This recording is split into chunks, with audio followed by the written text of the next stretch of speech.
സ്നേഹവന്ദനങ്ങൾ പ്രിയമുള്ളവരെ, എൻ്റെ കഥയുടെ ഒരു പുതിയ എപ്പിസോഡിലേക്ക് എല്ലാ മാന്യപ്രേക്ഷകരെയും സ്വാഗതം ചെയ്യുകയാണ്. അനുഗ്രഹിക്കപ്പെട്ട ഒരു ദിവസം, നല്ല ഒരു ജീവിതാനുഭവം നമ്മൾ കേൾക്കാൻ പോവുകയാണ്. വളരെ പ്രാർത്ഥനയോടുകൂടി നമുക്ക് ദൈവസന്നിധിയിലായിരിക്കാം. ഇന്നത്തെ ശുശ്രൂഷകളുടെ അനുഗ്രഹത്തിന് വേണ്ടി നമുക്ക് ഒന്നിച്ചത് പ്രാർത്ഥിക്കാം. പരിശുദ്ധ പിതാവെ, അനുഗ്രഹീതമാകുന്ന ഈ നല്ല സമയത്തിനായി ഞങ്ങൾ അങ്ങ് സ്തുതിക്കുന്നു. ഞങ്ങളുടെ നടുവിലേക്ക് അവിടുന്ന് കൂട്ടിക്കൊണ്ടുവന്നിരിക്കുന്ന അവിടുത്തെ പ്രിയ മകനായി ഞങ്ങൾ അങ്ങ് സ്തുതിക്കുന്നു. തൻ്റെ ജീവിതാനുഭവങ്ങൾ ഞങ്ങൾക്ക് വലിയ ആത്മീക അനുഗ്രഹത്തിന് കാരണമായി തീരുവാൻ പോകുന്നത് കൊണ്ട് സ്തോത്രം മുഴുവനായി സമർപ്പിക്കുന്നപ്പാ. കുറേശ്യങ്ങളെ ക്ഷമിച്ചാട്ട് ദൈവമഹത്വം ഞങ്ങളിലൂടെ വെളിപ്പെടുത്തിക്കാട്ട്. പ്രത്യേകമായി കർത്താവെ പ്രാർത്ഥിച്ച് ആരംഭിക്കുന്ന ഈ സമയം മുതൽ ഞങ്ങളുടെ ആശീർവാദ പ്രാർത്ഥന വരെ പ്രത്യേക അവിടുത്തെ കൃപയും സാന്നിധ്യവും ഉണ്ടാകണം. സഹായിക്കണമപ്പോൾ ഞങ്ങളുടെ സിസ്റ്റർ നെറ്റ്വർക്ക് എല്ലാം കരങ്ങളിലേക്ക് ഏൽപ്പിച്ച് പ്രാർത്ഥിക്കുന്നു. അവിടുന്ന് വൻ കാര്യങ്ങളെ ചെയ്യാൻ പോകുന്ന കൃപയ്ക്കായി സ്തോത്രം. സകലമാനവും സകല മഹത്വവും ഞങ്ങൾ അവിടുത്തെ കർപ്പിക്കുന്നു. യേശു മൂലം തന്മയായി ഞങ്ങൾ ചോദിക്കുന്നു, കേൾക്കുമാറാകണമേ. ആമേൻ, ആമേൻ, ആമേൻ. നല്ല ഒരു ദിവസം പിന്നെയും ആസാദിയുടെ പ്രേക്ഷകരുമായിട്ട് ഒന്നിച്ച് ഒരു പുതിയ എപ്പിസോഡുമായിട്ട്, എൻ്റെ കഥയുടെ ഒരു പുതിയ എപ്പിസോഡുമായിട്ട് കടന്നു വരുവാൻ കർത്താവ് നൽകിയ സാവകാശത്തിനായിട്ട് സ്തോത്രം ചെയ്യുന്നു. ഇന്ന് നമുക്ക് കുവൈറ്റിൽ നിന്ന് പ്രിയപ്പെട്ട വിജയൻ ബ്രദറാണ് ജോയിൻ ചെയ്തിരിക്കുന്നത്. നല്ല അനുഗ്രഹിക്കപ്പെട്ട ഒരു ജീവിതാനുഭവമാണ്. കർത്താവിന് വേണ്ടി ഇറങ്ങിയ അനുഭവങ്ങൾ, കർത്താവിൻ്റെ നന്മകൾ, വിടുതലുകൾ ഒക്കെ അനുഭവിച്ച നല്ല നല്ല അനുഭവങ്ങൾ നമ്മൾ കേൾക്കാൻ പോവുകയാണ്. വളരെ സ്നേഹത്തോടുകൂടെ ആദരവോടുകൂടെ പ്രിയപ്പെട്ട വിജയൻ ബ്രദറിനെ ഈ ഒരു സെഷനിലേക്ക് സ്വാഗതം ചെയ്യുകയാണ്. പ്രൈസ് ലോൺ. എന്താ പറയുക, സന്തോഷമായിട്ടിരിക്കുന്നേ? ദൈവത്തിൻ്റെ സ്തോത്രം. കഴിഞ്ഞ ദിവസങ്ങളിൽ നമ്മളെ വിജയന്റെ വൈഫിന്റെ സാക്ഷ്യം കേട്ടു, വിജയൻ. നല്ലൊരു അനുഭവമായിരുന്നു. അപ്പോൾ ആ കൂട്ടത്തിൽ ഒന്ന് രണ്ട് കാര്യങ്ങളൊക്കെ ദേവദാസിനെ കുറിച്ച് പറഞ്ഞു. അപ്പോൾ തന്നെ ഞങ്ങൾ ആഗ്രഹിച്ചു നമുക്ക് എക്സ്ക്ലൂസീവായിട്ട് ഒരു സെഷൻ കൊണ്ടുവരണം. കാരണം വൈഫിൻ്റെ അനുഭവത്തിൽ ഒന്ന് രണ്ട് വാചകങ്ങൾ കേട്ടതേ ഉള്ളല്ലോ. എങ്ങനെയാണ് വിശ്വാസത്തിൽ വന്നത്, ഇങ്ങനെയുള്ള കാര്യങ്ങളൊക്കെ കേൾക്കണം എന്ന് ആഗ്രഹിച്ചു. ദൈവത്തിന് സ്തോത്രം. ഒന്ന് പരിചയപ്പെടാൻ വേണ്ടി കുഞ്ഞു കുഞ്ഞു കാര്യങ്ങളൊക്കെ ഒന്ന് ചോദിച്ചു തുടങ്ങാം അല്ലേ? കുവൈറ്റിലാണ് താമസിക്കുന്നത്. അതെ അതെ അതെ. ആത്മീക ശുശ്രൂഷയിലൊക്കെ ഇൻവോൾവ് ആണെന്നാണ് എനിക്ക് അറിയാനിടയായി തീർന്നത്. ഞങ്ങൾ ഇപ്പോൾ ഇവിടെ ഒരു ചെറിയൊരു കൂട്ടായ്മയുണ്ട്, അതിങ്ങനെ പ്രാർത്ഥന നടത്തുകയൊക്കെ ചെയ്യുന്നുണ്ട് ഇപ്പോൾ. ശരി. അപ്പോൾ ശരിക്കും ഒരു ഒരു ഒരു ആത്മീക ശുശ്രൂഷയും ജോലിയും എല്ലാം കൂടെ ഒന്നിച്ചു കൊണ്ടുപോകുന്ന ഒരാളാണ്. അതെ അതെ അതെ അതെ. അതൊരു വലിയ അനുഗ്രഹമാണ് അല്ലേ? കാരണം അങ്ങനെ ഒരു രാജ്യത്ത് ദൈവം നമ്മളെ കൊണ്ടെത്തിച്ചു. എന്നാൽ കർത്താവിന്റെ വേലയ്ക്കും ചുമല് കൊടുക്കാനൊക്കെ ഇടയായിത്തീരുന്നു. നാട്ടിലെവിടെയാ പ്രവർത്തിക്കുക? അത് തന്നെ. എന്താ വെച്ചാ ദൈവരാജ്യത്തിന് വേണ്ടി പ്രവർത്തിക്കുക ഒരു ഉദ്ദേശത്തോടു കൂടി. ശരി. ഇപ്പം നമ്മളിപ്പം പലപ്പോഴും പ്രാർത്ഥിക്കാറുണ്ട്. ഇപ്പം കർത്താവ് പറഞ്ഞു, ഇപ്പം എന്താണ്, വിളവിന് വേണ്ടി സമയം ഒരുങ്ങിയിരിക്കുന്നു, വേലക്കാരെ ചുരുക്കം, വേലക്കാരെ അയക്കണമെന്ന് നമ്മൾ പലപ്പോഴും പ്രാർത്ഥിക്കാറുണ്ട്. അതെ അതെ അതെ. പക്ഷെ നമ്മൾ ആ സമയത്ത് പലപ്പോഴും ആ ഒരു വേലക്കാരൻ ഞാനാകണമേ എന്ന് പലപ്പോഴും നമ്മൾ ആരും പ്രാർത്ഥിക്കാറില്ല. വേലക്കാരായി മറ്റുള്ളവരെ അയക്കണമെന്ന് നമ്മൾ പലപ്പോഴും പ്രാർത്ഥിക്കാറുണ്ട്. അതെ അതെ. എന്നെ അയക്കണമേ എന്ന് പലപ്പോഴും നമ്മൾ പറയാറില്ല. അത് നമ്മളൊരു ഒഴിഞ്ഞു കിട്ടാൻ വേണ്ടി മറ്റുള്ളവരെ ഇതിലേക്ക് ഇൻവോൾവ് ചെയ്യാൻ വേണ്ടിയാണ് നമ്മൾ അങ്ങനെ പ്രാർത്ഥിക്കുന്നത്. അതൊരു വാസ്തവമാണ്. സത്യത്തിലെ ആ വചനത്തിന് വളരെ പ്രസക്തമായ ഒരു കാലത്താണ് നമ്മൾ ജീവിക്കുന്നത്. ഞങ്ങളിപ്പോൾ 21 ദിവസം ഉപവാസം ഇരിക്കുക. അപ്പോൾ ഇതിൻ്റെ ഇടയിൽ ആ വചനം പറഞ്ഞു. യേശു കർത്താവ് ജനക്കൂട്ടത്തെ കണ്ട് മനസ്സലിഞ്ഞു. ഇടയനില്ലാത്ത ആടുകളെ പോലെ അവർ ചിതറിയിരിക്കുകയാണ്. രോഗികളുണ്ട്, സൗഖ്യമില്ലാത്തവരുണ്ട്, വലിയ പ്രശ്നങ്ങളിലൂടെ പോകുന്നവരുണ്ട്. ഇത് കണ്ട് മനസ്സലിഞ്ഞിട്ട് യേശു പറഞ്ഞത് കൊയ്ത്തിൻ്റെ യജമാനനോട് വേലക്കാരെ ചോദിക്കണം. ഇവിടെ നമ്മളൊരു കാര്യം മനസ്സിലാക്കണം. കൊയ്ത്തെന്ന് പറയുമ്പോൾ നമ്മൾ സുവിശേഷ വേല മാത്രം, അല്ലെങ്കിൽ ഈ ഇവാഞ്ചലൈസേഷൻ മാത്രം, സുവിശേഷം പറയുന്നത് മാത്രമേ ഓർക്കത്തുള്ളൂ. പക്ഷേ യേശു പറഞ്ഞ കൊയ്ത്തിൻ്റെ അകത്ത് രോഗികളുടെ സൗഖ്യമുണ്ട്, ഭൂതങ്ങളെ പുറത്താക്കുന്ന ശുശ്രൂഷയുണ്ട്. കാരണം യേശു പറഞ്ഞ പശ്ചാത്തലം, കോണ്ടസ്റ്റ് അതാണ്. അവൻ പുരുഷാരത്തെ ഇടയനില്ലാത്ത ആടുകളെ പോലെ ചിന്നിയവരും ചിതറിയവരും രോഗികളുമായിട്ടൊക്കെ കണ്ടപ്പോഴാ ഇത് പറഞ്ഞത്. അതെ അതെ. പക്ഷെ നമ്മൾ പലപ്പോഴും ഈ പറഞ്ഞ ശുശ്രൂഷകൾ മറന്നു പോകുന്നു. ഈ ആത്മീക ശുശ്രൂഷ എന്ന് പറഞ്ഞാൽ കേവലം വചനം പറയുന്നതും സുവിശേഷം പറയുന്നതുമല്ല. അതിനകത്ത് ഹീലിംഗ് മിനിസ്ട്രിയും ദൈവിക വിടുതലുകളും ഒക്കെ നമ്മളിലൂടെ വെളിപ്പെടേണ്ട ഒരു ദൈവം അവരെ നടത്തിക്കൊണ്ട് അവരെ അന്ത്യത്തോളം അവരെ സ്വർഗ്ഗരാജ്യത്തിൽ എത്തുവാൻ തവണ അവരെ നടത്തുക. അതെ അതെ. ശുശ്രൂഷ അതിനകത്ത് ഇതെല്ലാം ഉണ്ട്. വചനം പഠിപ്പിക്കേണ്ടടുത്ത് വചനം പഠിപ്പിക്കണം. അതോടൊപ്പം തന്നെ ഈ പറഞ്ഞതുപോലെ തർജ്ജമ ഹീലിംഗ് ചെയ്യേണ്ടത് മിനിസ്ട്രിയോ തർജ്ജമ ചെയ്യണം, ശാസനം ചെയ്യേണ്ടത് ശാസനം ചെയ്യണം, എല്ലാം എല്ലാം അതിനകത്തുണ്ട്. അതെ. പലപ്പോഴും പലർക്കും അത് അറിയത്തില്ല, അവർ ഒരു ഭാഗം മാത്രമേ പറയത്തുള്ളൂ. ആണ് തന്നെ. ദൈവത്തിന് സ്തോത്രം. ഞാൻ ചോദിച്ചു വന്നത് പരിചയപ്പെടാൻ വേണ്ടി, നാട് എവിടെയാണ്, മാതാപിതാക്കൾ, ഇങ്ങനെയുള്ള കുറേ കാര്യങ്ങൾ ലഘുവായിട്ടൊന്ന് പറയാമെങ്കിൽ സന്തോഷമായിരുന്നു. നമ്മുടെ പശ്ചാത്തലത്തെക്കുറിച്ച് ഉള്ള കാര്യങ്ങളൊക്കെ ഒന്ന് പറയുകയാണെങ്കിൽ അനുഗ്രഹമായിരുന്നു. പറയാം. എൻ്റെ പേര് വിജയൻ. ഞാൻ ജനിച്ചു വളർന്നത് കണ്ണൂർ ജില്ലയിൽ പയ്യന്നൂരിനടുത്തുള്ള കാനായി എന്ന സ്ഥലത്താണ് ഞാൻ ജനിച്ചു വളർന്നത്. എൻ്റെ അച്ഛൻ്റെ പേര് കൃഷ്ണൻ നമ്പ്യാർ എന്നായിരുന്നു. അമ്മയുടെ പേര് കാർത്യായണി. ഞങ്ങൾ 6 മക്കളായിരുന്നു. 6 പേരാണ് ഞങ്ങൾ ഉണ്ടായിരുന്നത്. അതിൽ ഞാൻ 3ാമത്തെ മകനായിരുന്നു. മൂത്ത 2 സഹോദരന്മാർ, പിന്നെ ഞാൻ 3ാമത്തത്. എനിക്ക് താഴെ 2 സഹോദരിമാർ, പിന്നെ ഒരു അനുജൻ കൂടിയുണ്ട്. അവരിപ്പം സഹോദരന്മാർ എല്ലാവരും ജോലിയിലാണ്. ഒരു സഹോദരി ഒരു ടീച്ചറാണ്. 2ാമത്തെ സഹോദരി വീട്ടിൽ കാര്യങ്ങളൊക്കെ നോക്കി നടത്തുന്ന കാര്യങ്ങളാണ്. അങ്ങനെ 6 പേരാണ്. പിന്നെ അവരെല്ലാവരും അവർക്കും മക്കളൊക്കെ ആയി. ഇപ്പം മൂത്ത ജ്യേഷ്ഠന് അവർക്ക് 2 മക്കളാണ്. 2 പേരും എഞ്ചിനീയേഴ്സ് ആണ്. അതിൽ മൂത്ത മകൻ മാരീഡായി, അവർക്കും 2 കുട്ടികളുണ്ട്. മറ്റേ അതിൽ ഒരു മകളുടെ എൻഗേജ്മെന്റ് ഒക്കെ നടത്തി വെച്ചിരിക്കുകയാണ് വിവാഹത്തിന് വേണ്ടിയിട്ട്. പിന്നെ 2ാമത്തെ ജ്യേഷ്ഠൻ, അവരിപ്പം ബോംബെയിലാണ് ഉള്ളത്. അവരും ഫാമിലിയായിട്ട് അവിടെ തന്നെയാണ്. അവരും 2 മക്കളാണ്. അവരൊക്കെ പഠിക്കുകയൊക്കെ ചെയ്യുന്നു, എഞ്ചിനീയറായിട്ടും പിന്നെ +2 കഴിഞ്ഞൊക്കെ പഠിക്കുന്നു.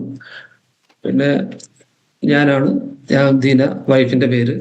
പിന്നെ ഞങ്ങൾക്ക് 3 മക്കൾ. 3 മക്കളിൽ മൂത്ത മകളുടെ പേര് കെസിയ.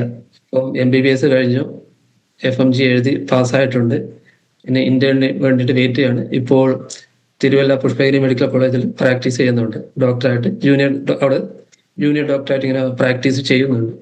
2ാമത്തെ മോള് ലിദിയ. ഇപ്പോൾ +2, കേരള സ്റ്റേറ്റിന് +2ന്റെ റിസൾട്ട് ഇന്നലെ വന്നു. എല്ലാ വിഷയങ്ങളും ദൈവം സഹായിച്ച് A+ ഉണ്ട്. ഇനി കുഞ്ഞിന്റെ പഠനത്തിന് വേണ്ടി ശ്രമിക്കുന്നു. 3ാമത്തെ മകൻ ജെറമിയ ഇപ്പോൾ ഇവിടെ 11th ഇപ്പോൾ ഇവിടെ പഠിക്കുകയാണ്. 3 പേരും ബൈബിളിലെ പേര് തന്നെയാണ്. വൈഫിന്റെ പേരും ബൈബിളിലെ പേര് തന്നെയാണ്. എൻ്റെ പേര് ബൈബിളിലെ പേരല്ല. ഓക്കെ, എന്നാലും ദൈവം വിജയം തരുന്നത് കൊണ്ട് ആ നല്ല പേരാണ് എന്ന് തീർച്ചയായിട്ടും എനിക്കറിയാം. പിന്നെ എനിക്ക് വേറെ അനുജത്തി, പുള്ളിക്കാരി ടീച്ചറാണ്. അവർക്ക് ഒരു മകനാണ് ഉള്ളത്. ആ മകനും MBBS കഴിഞ്ഞു. ഇപ്പോൾ നീറ്റ് PGക്ക് വേണ്ടി ട്രെയിൻ ചെയ്യുന്നു. അടുത്ത മാസം അവരെ നീറ്റ് PGയുടെ എൻട്രൻസിന് വേണ്ടി എഴുതാൻ വേണ്ടി അപ്ലൈ ചെയ്യാൻ വേണ്ടി ശ്രമിക്കുന്നു. പിന്നെ മറ്റേ അനുജത്തി, അവർക്ക് 2 മക്കള്. ഒരു മകള് അവളും എഞ്ചിനീയറിംഗ് കഴിച്ചു. ഇപ്പം ടാറ്റ കൺസൾട്ടൻസി ജോലി ചെയ്യുന്നുണ്ട്. അവരെ വിവാഹത്തിന് വേണ്ടിയൊക്കെ അറേഞ്ച് ചെയ്യുന്നു. പിന്നെ അവർക്ക് ഒരു അനുജൻ കൂടി, ഒരു മോൻ കൂടിയുണ്ട്. അവനും MSc പോസ്റ്റ് ഗ്രാജുവേറ്റ് ഇപ്പോൾ പഠിക്കുന്നു. പിന്നെ ഏറ്റവും ഇളയ എൻ്റെ അനുജൻ ഇപ്പോൾ UAയിലാണ് ഉള്ളത്. അവനും എഞ്ചിനീയറാണ്. അവർക്ക് 2 മക്കളാണ് ഉള്ളത്. അവരെല്ലാവരും ജോലിയിലായിരിക്കുന്നു. പിന്നെ സുഖമായിരിക്കും ഞങ്ങൾ. ഇതാണ് കുടുംബ പശ്ചാത്തലമൊക്കെ. എൻ്റെ പേര് ബൈബിളിൽ ഇല്ല എന്ന് പറഞ്ഞെങ്കിലും നല്ലൊരു പേരാ. കാരണം വിജയൻ എന്ന് പറഞ്ഞാൽ വിജയിച്ചവൻ എന്നാണ് അല്ലേ? ശരിക്കും നമ്മള് ക്രിസ്തുവിൽ ജയാളികളാണെന്നുള്ള വചനം പറയുന്നത്. അങ്ങനെ നോക്കുമ്പോൾ നമ്മൾ ജയാളികളാണ്, നമ്മൾ വിജയിച്ചവരാണ്. വിജയൻ എന്നുള്ള പേര് ഏറ്റവും യോജിക്കുന്നത് നമുക്ക്. അപ്പൊ അങ്ങനെ പറഞ്ഞുകൊണ്ട് ചോദിക്കുക, മുഴുവൻ പേരും എന്താണ്? എന്റെ വീട്ടുപേര് വെച്ചാണ് വിജയൻ കുഞ്ഞി കൈപ്രത്ത് എന്ന് പറയും. വിജയൻ കുഞ്ഞി കൈപ്രത്ത്. ഇപ്പോ ഞാൻ ബോംബെയിലുണ്ടായിരുന്നു കുറെ നാള്. ഏകദേശം 1990-91 അവിടെയൊക്കെ ഞാൻ ജസ്റ്റ് വിജയൻ എന്ന് പറയുമ്പോൾ എല്ലാവർക്കും സർനെയിം അറിയണം. ഞങ്ങളിപ്പം നാട്ടിൽ ഞാൻ അധികം സർനെയിം ഉപയോഗിക്കാറില്ല. വിജയൻ നായർ എന്നുള്ള വാക്കാണ് ശരിക്ക് ഉപയോഗിക്കേണ്ടത്. പക്ഷെ ബോംബെയിൽ വന്നപ്പോൾ ആരോട് സംസാരിക്കുമ്പോഴും അവർ ഉടനെ ചോദിക്കും, വിജയൻ എന്ന് മാത്രം പറയുമ്പോൾ ഉടനെ ചോദിക്കും സർനെയിം എന്താണെന്ന്. സാറിനെ ഞാൻ ആദ്യം അങ്ങനെ പറയല്ല, പിന്നെ അവർ നിർബന്ധമായി വന്ന സമയത്ത് നായർ എന്ന് പറയും. അങ്ങനെ നായർ എന്ന് പറയുമ്പോൾ അവർക്ക് ഭയങ്കര ബഹുമാനമൊക്കെ ആയിരുന്നു, ഭയങ്കര ബഹുമാനമൊക്കെ ഉണ്ടായിരുന്നു. പക്ഷെ ഇപ്പൊ എന്റെ ചേട്ടൻ ഇപ്പം ബോംബെയിലുണ്ട്. അവൻ വേണു നായർ എന്ന് വെച്ചിട്ടാണ് ഇപ്പോഴും ഇൻട്രൊഡ്യൂസ് ചെയ്ത് എല്ലാവരും സംസാരിക്കുകയും ചെയ്യുന്നത്. ശരി, ദൈവത്തിന് സ്തോത്രം. അതൊക്കെയാണ് ഒരു ജീവിതാനുഭവങ്ങളും പശ്ചാത്തലവും. അപ്പൊ അറിയണം, ഈ പറഞ്ഞ വിജയൻ നായർ എങ്ങനെയാണ് യേശുവിൻ്റെ പിൻഗാമിയായി തീർന്നത്, ഒരു ദൈവദാസൻ എന്ന നിലയിൽ ആത്മിക ശുശ്രൂഷ ചെയ്യുന്ന ഒരു വിധത്തിലേക്കൊക്കെ വന്നെന്നുള്ളത് നമുക്കറിയണം. ചെറിയ പ്രായം മുതലുള്ള അനുഭവം പറയാം. അത്യാവശ്യം ഉണ്ടല്ലോ ഇനി ഞാൻ ചോദ്യങ്ങൾ ചോദിക്കത്തുള്ളൂ, കേൾക്കാൻ റെഡിയായിട്ടിരിക്കുക. അപ്പം അതുകൊണ്ട് കണ്ടിന്യൂ ചെയ്യാം കേട്ടോ. ഓക്കെ. ഞാൻ ഇപ്പോൾ പറഞ്ഞതുപോലെ ഞാൻ ജനിച്ചു വളർന്നത് കണ്ണൂർ ജില്ലയിലാണെന്ന് പറഞ്ഞുവല്ലോ. എൻ്റെ പ്രീ ഡിഗ്രി വരെ ഞാൻ നാട്ടിൽ തന്നെ പഠിച്ചു. അന്ന് പ്രീ ഡിഗ്രി ആണ് ഉള്ളത്. അതിനുശേഷം ഹയർ എഡ്യൂക്കേഷൻ ഹോട്ടൽ റെസ്റ്റോറൻറ്റ് ഒരു കൗണ്ടർ സർവീസ് കോഴ്സ് എന്നൊരു ഹോട്ടൽ മാനേജ്മെന്റ് റിലേറ്റഡ് കോഴ്സാണ്. അതിനു മുമ്പ് ഞാൻ എന്തുകൊണ്ട് ഈ ദൈവത്തെ അന്വേഷിക്കുന്ന ഒരു വ്യക്തിയായിരുന്നു. ദൈവം ഉണ്ടോ ഇല്ലയോ? കാരണം ഞങ്ങൾ താമസിക്കുന്ന വീട് വരെ തറവാട്, അത് ആ സ്ഥലങ്ങളിൽ പ്രധാനമായിട്ടുള്ള ജാതീയപരമായിട്ടുള്ള എല്ലാ ബഹുമാനമൊക്കെ ലഭിക്കുന്ന രീതിയിലുള്ള തറവാടാണ്. അതുകൊണ്ട് ആ രീതിയിലുള്ള എല്ലാ ബഹുമാനം കിട്ടുമ്പോൾ തന്നെ നമ്മൾ പലപ്പോഴും ചില രീതിയിൽ സാമ്പത്തികമായിട്ട് ചിലപ്പോഴുള്ള പ്രയാസങ്ങൾ കടന്നു വരും. ഞങ്ങൾക്കന്നുള്ള സ്ഥലങ്ങളൊക്കെ ഉണ്ടായിരുന്നു. എന്നാലും പലപ്പോഴും ആ കാലഘട്ടത്തിൽ കാർഷികമായിട്ടുള്ള വിളകൾക്കൊന്നും അധികം വിലയൊന്നും കിട്ടില്ല. അങ്ങനെയുള്ളതായിട്ട് ചില സാമ്പത്തികമായിട്ടുള്ള പ്രയാസങ്ങളൊക്കെ ഉണ്ടാകും. അങ്ങനെ അതായത് ചെറുപ്പം മുതൽ തന്നെ ഇങ്ങനെ ഒരു ദൈവത്തെ അന്വേഷിക്കുന്ന ഒരു വ്യക്തിയായിരുന്നു ഞാൻ. കാരണം ഇങ്ങനെയുള്ള ചില പ്രയാസങ്ങൾ, എന്തുകൊണ്ടാണ് ദൈവം ഉണ്ടെങ്കിൽ പലപ്പോഴും ഇങ്ങനെയുള്ള ഒരു പ്രയാസങ്ങൾ എന്തുകൊണ്ട് ഇന്ന് പലപ്പോഴും ചോദിക്കാറുണ്ട്, ദൈവം ഉണ്ടെങ്കിൽ എന്തുകൊണ്ടാണ് ഇങ്ങനെ എന്നൊക്കെ ചോദിക്കാറുണ്ടായിരിക്കും. ഞാനും അന്ന് എൻ്റെ കൊച്ചു മനസ്സിൽ ഞാനും ചോദിക്കും, ദൈവം ഉണ്ടോ, ഉണ്ടെങ്കിൽ എന്തുകൊണ്ടാണ് ഇങ്ങനെ പല പ്രയാസങ്ങൾ, എന്തുകൊണ്ടാണ് പല രോഗങ്ങൾ എന്ന് പറഞ്ഞുകൊണ്ട് ഞാനും പലപ്പോഴും ഇങ്ങനെ ചിന്തിക്കുന്ന ഒരവസ്ഥ എപ്പോഴും ഉണ്ടാണ്. ഈ ജീവിതത്തിന്റെ അർത്ഥം എന്താണ് എന്ന് എപ്പോഴും ചിന്തിക്കുന്ന അവസ്ഥ എനിക്കുണ്ട്. അത് എൻ്റെ ചെറിയ പ്രായത്തിലാണ്. പിന്നെ ഞാൻ ജനിച്ചു വളർന്നപ്പം മദ്യപാനത്തിന്റെ ചില ദൂഷ്യ വശങ്ങളൊക്കെ ഞാൻ അനുഭവിച്ചിട്ടുണ്ട്. അതായത് വീട്ടിലാണെങ്കിലും പിതാവും ചിലപ്പം കുറച്ചൊക്കെ മദ്യപിക്കുമായിരുന്നു. അതുപോലെ അമ്മയുടെ ഒരു അമ്മാവൻ അവരും ചിലപ്പോഴും മദ്യപിക്കും. അതിൻ്റെയൊക്കെ വളരെയധികം ഭവിഷ്യത്ത് പലപ്പോഴും ഞാൻ കണ്ടറിഞ്ഞിട്ടുള്ളതാണ്. അങ്ങനെയാകുമ്പോൾ ഇതൊക്കെ എൻ്റെ മനസ്സിനെ വളരെയധികം വ്രണപ്പെടുത്തിയ കാര്യങ്ങളാണ്. അത് എൻ്റെ വളർന്നു വരുന്ന ആ കാലഘട്ടത്തിലാണ് ഇതൊക്കെ ഞാൻ അനുഭവിച്ചിട്ടുള്ളത്. അതിലെപ്പോഴും എൻ്റെ മനസ്സിന് അത് വേദന. അങ്ങനെയാകുമ്പോൾ അത് മാത്രമല്ല, അതിനെ അതായത് മദ്യപാനത്തിന്റെയോ അല്ലെ ഇതിനെയൊക്കെ നേരിടാൻ വേണ്ടി പലപ്പോഴും എൻ്റെ അമ്മയോ അമ്മയുടെ അമ്മയൊക്കെ അതിനുവേണ്ടി പലപ്പോഴും അന്ന് രീതിയിലുള്ള അമ്പലങ്ങളിലുള്ള പല കാര്യങ്ങൾ ചെയ്യുകയും പലപ്പോഴും ചില പ്രശ്നങ്ങൾ നോക്കുകയും ചിലപ്പോൾ അവരുടെ ചില അഡ്വൈസ് കിട്ടുകയൊക്കെ ചെയ്യുന്നുണ്ട്. പക്ഷെ അതുകൊണ്ടൊന്നും ഒരു മറുപടി കിട്ടുന്നില്ല, അല്ലെങ്കിൽ അതിനെ കൊണ്ടൊന്നും ഒരു മാറ്റം കിട്ടുന്നില്ല എന്നുള്ള കാര്യം എനിക്ക് മനസ്സിലായിട്ടുണ്ട്. പിന്നെ എന്താണ്, അതുമാത്രമല്ല അതിനു വേണ്ടിയും പലപ്പോഴും സാമ്പത്തികമായിട്ടുള്ള പലതായ ചെലവ് അതിനും കടന്നു വരുന്നു. അങ്ങനെ അതിൽ നിന്ന് വിടുതലും കിട്ടുന്നില്ല. സാമ്പത്തികമായിട്ടുള്ള നഷ്ടങ്ങൾ ഇങ്ങനെ ഓരോന്ന് ലഭിക്കുമ്പോഴും യഥാർത്ഥമായിട്ടുള്ള ദൈവം ഉണ്ടോ എന്നുള്ള ചിന്ത എപ്പോഴും എനിക്കുണ്ടായിരുന്നു. പക്ഷേ അതേ സമയത്ത് തന്നെ സ്കൂളിൽ പഠിക്കാൻ തുടങ്ങുമ്പോഴും ചിലപ്പോഴൊക്കെ ഈ ഡാർവിന്റെ തിയറി അതൊക്കെ കുറച്ചുകൂടി കാലം കഴിഞ്ഞ സമയത്താണ് ഡാർവിന്റെ തിയറി അങ്ങനെയുള്ള പഠനത്തെ കുറിച്ച് കടന്നു വരികയും ചെയ്യുന്നു. അവിടെയും പറയുമ്പോൾ അവര് ചിലപ്പം പ്രകൃതി ആണ് സകലത്തെ നിയന്ത്രിക്കുന്നത്, പ്രകൃതി മുഖാന്തരമാണ് ഇതൊക്കെ ഓരോ നടക്കുന്നത് എന്നുള്ള കാര്യങ്ങൾ അവിടെ കടന്നു വരുന്നു. അതേസമയം ചില ഡാർവിന്റെ തിയറി പ്രകാരം അല്ലെങ്കിൽ പരിണാമ സിദ്ധാന്ത പ്രകാരം മനുഷ്യൻ ഇങ്ങനെ കടന്നു വന്നു. അങ്ങനെയാകുമ്പോൾ പിന്നെ ദൈവത്തിന്റെ ഒരു ആവശ്യമില്ല എന്നുള്ള ചിന്ത കൂടി അങ്ങനെ കടന്നു വരുന്നു. അങ്ങനെ രണ്ടും കൂടിയുള്ള ഒരു മിക്സ് ആയിട്ടുള്ള ചിന്താഗതിയായിരുന്നു എൻ്റെ ഹൃദയത്തിൽ മനസ്സിലെപ്പോഴും കടന്നു വന്നത്. പക്ഷെ ഓരോ കാര്യങ്ങൾ നോക്കുമ്പോഴും ദൈവം ഉണ്ട് എന്ന് എനിക്ക് പറയാൻ സാധിക്കും, ദൈവം ഇല്ല എന്ന് വേണമെങ്കിൽ എനിക്ക് എന്നെ തന്നെ നോക്കി എൻ്റെ ജീവിതത്തിൽ നടക്കുന്ന അല്ലെങ്കിൽ എൻ്റെ ഭവനത്തിൽ നടക്കുന്ന പല കാര്യങ്ങൾ നോക്കി വേണമെങ്കിൽ എനിക്ക് ദൈവം ഇല്ല എന്ന് പറയാൻ സാധിക്കും. അതേസമയം പ്രകൃതി അല്ലെങ്കിൽ ചുറ്റുപാടുള്ള മൃഗങ്ങളെയോ മറ്റുള്ള ചെടികളെയോ സസ്യങ്ങളെയോ മറ്റുള്ള കാര്യങ്ങളെ നോക്കി വേണമെങ്കിൽ എനിക്ക് പറയാൻ പറ്റും ദൈവം ഉണ്ട് എന്ന് പറയാൻ സാധിക്കും. അങ്ങനെ ഉള്ള ഒരു ചിന്താഗതിയാണ് എനിക്ക് എപ്പോഴും ഉണ്ടായിരുന്നത്. അങ്ങനെ ഇനി ദൈവം ഉണ്ട് എന്ന് ഞാൻ വിശ്വസിക്കുകയാണെങ്കിൽ തന്നെ ഏത് ദൈവത്തിൽ വിശ്വസിക്കണം. ഇപ്പം ഹിന്ദു മതത്തിലെ ദൈവത്തിന്റെ പേരുകൾ പറയുമ്പോഴോ ഈവൻ ക്രിസ്തു മതത്തിലെ യേശു ക്രിസ്തു എന്ന ദൈവത്തെക്കുറിച്ച് പറയുമ്പോഴും അല്ലെങ്കിൽ വേറെ മതങ്ങളിലേക്ക് പറയുമ്പോഴും അവര് ദൈവമാണോ? കാരണം യേശു ക്രിസ്തുവാണ് ദൈവമെങ്കിൽ യേശു ക്രിസ്തുവിനും ഇപ്പം നമ്മൾ ദൈവം എന്ന് വിചാരിക്കുമ്പോൾ എല്ലാം സൃഷ്ടിച്ച ഒരു വ്യക്തിയാണ് നമ്മൾ ദൈവം എന്ന് മനസ്സിലാക്കുന്നത്. അങ്ങനെ ആകുമ്പോൾ ഹിന്ദു മതത്തിലെ ഒരു ദൈവത്തിന് ഇവിടെ വരുന്നതിന് മുമ്പ് ഇവിടെ എന്തുണ്ട്, ഭൂമിയുണ്ട്. അങ്ങനെയാകുമ്പം അവര് ദൈവമല്ലായിരിക്കാം.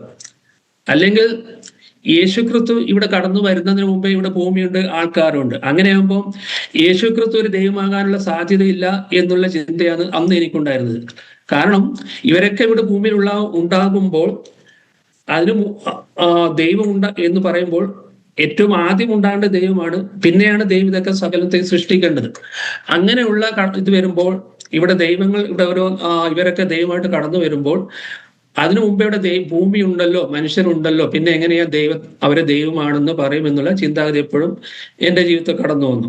അങ്ങനെയാകുമ്പോൾ അങ്ങനെയുള്ള ഒരു ചിന്തയാണ് എപ്പോഴും ഉണ്ടായിരുന്നത്. ദൈവത്തിൽ വിശ്വസിക്കണമോ വിശ്വസിക്കണ്ടയോ എന്നുള്ള ചിന്ത. അങ്ങനെ വിശ്വസിക്കണമെങ്കിൽ തന്നെ ഏത് ദൈവത്തിൽ വിശ്വസിക്കണം.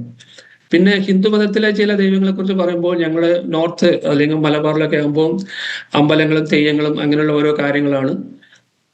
അത് ഒരു തരത്തിൽ പറഞ്ഞാൽ അത് ഒരു കലയായിട്ടാണ് ചില ആൾക്കാർ അതിനെ കണക്കൂട്ടുന്നത്. അതേസമയം ഒരു കലയാണെങ്കിൽ പിന്നെ എന്തുകൊണ്ട് അതിനെ ദൈവമായിട്ട് അതിനെ വണങ്ങി നമസ്കരിക്കുന്നു എന്നുള്ള ചിന്തയും അവിടെയും കടന്നു വരുന്നു. അങ്ങനെയാകുമ്പോൾ ആ ഒരു ചിന്താഗതി കൂടി എന്തുണ്ട് എൻ്റെ ജീവിതത്തിലുണ്ടായി. അങ്ങനെ വളർന്ന് ഇങ്ങനെ കടന്ന് പിന്നെ SSLC കഴിഞ്ഞു. പിന്നെ PDC കഴിഞ്ഞ് SSLCയിലൊക്കെ ഒരു നല്ല മാർക്ക് ലഭിച്ചു. അന്നത്തെ ആ കാലത്ത് സ്കൂളിലൊക്കെ 4-5 കുട്ടികളുടെ രീതിയിൽ കടന്നു വരുന്നുണ്ട്.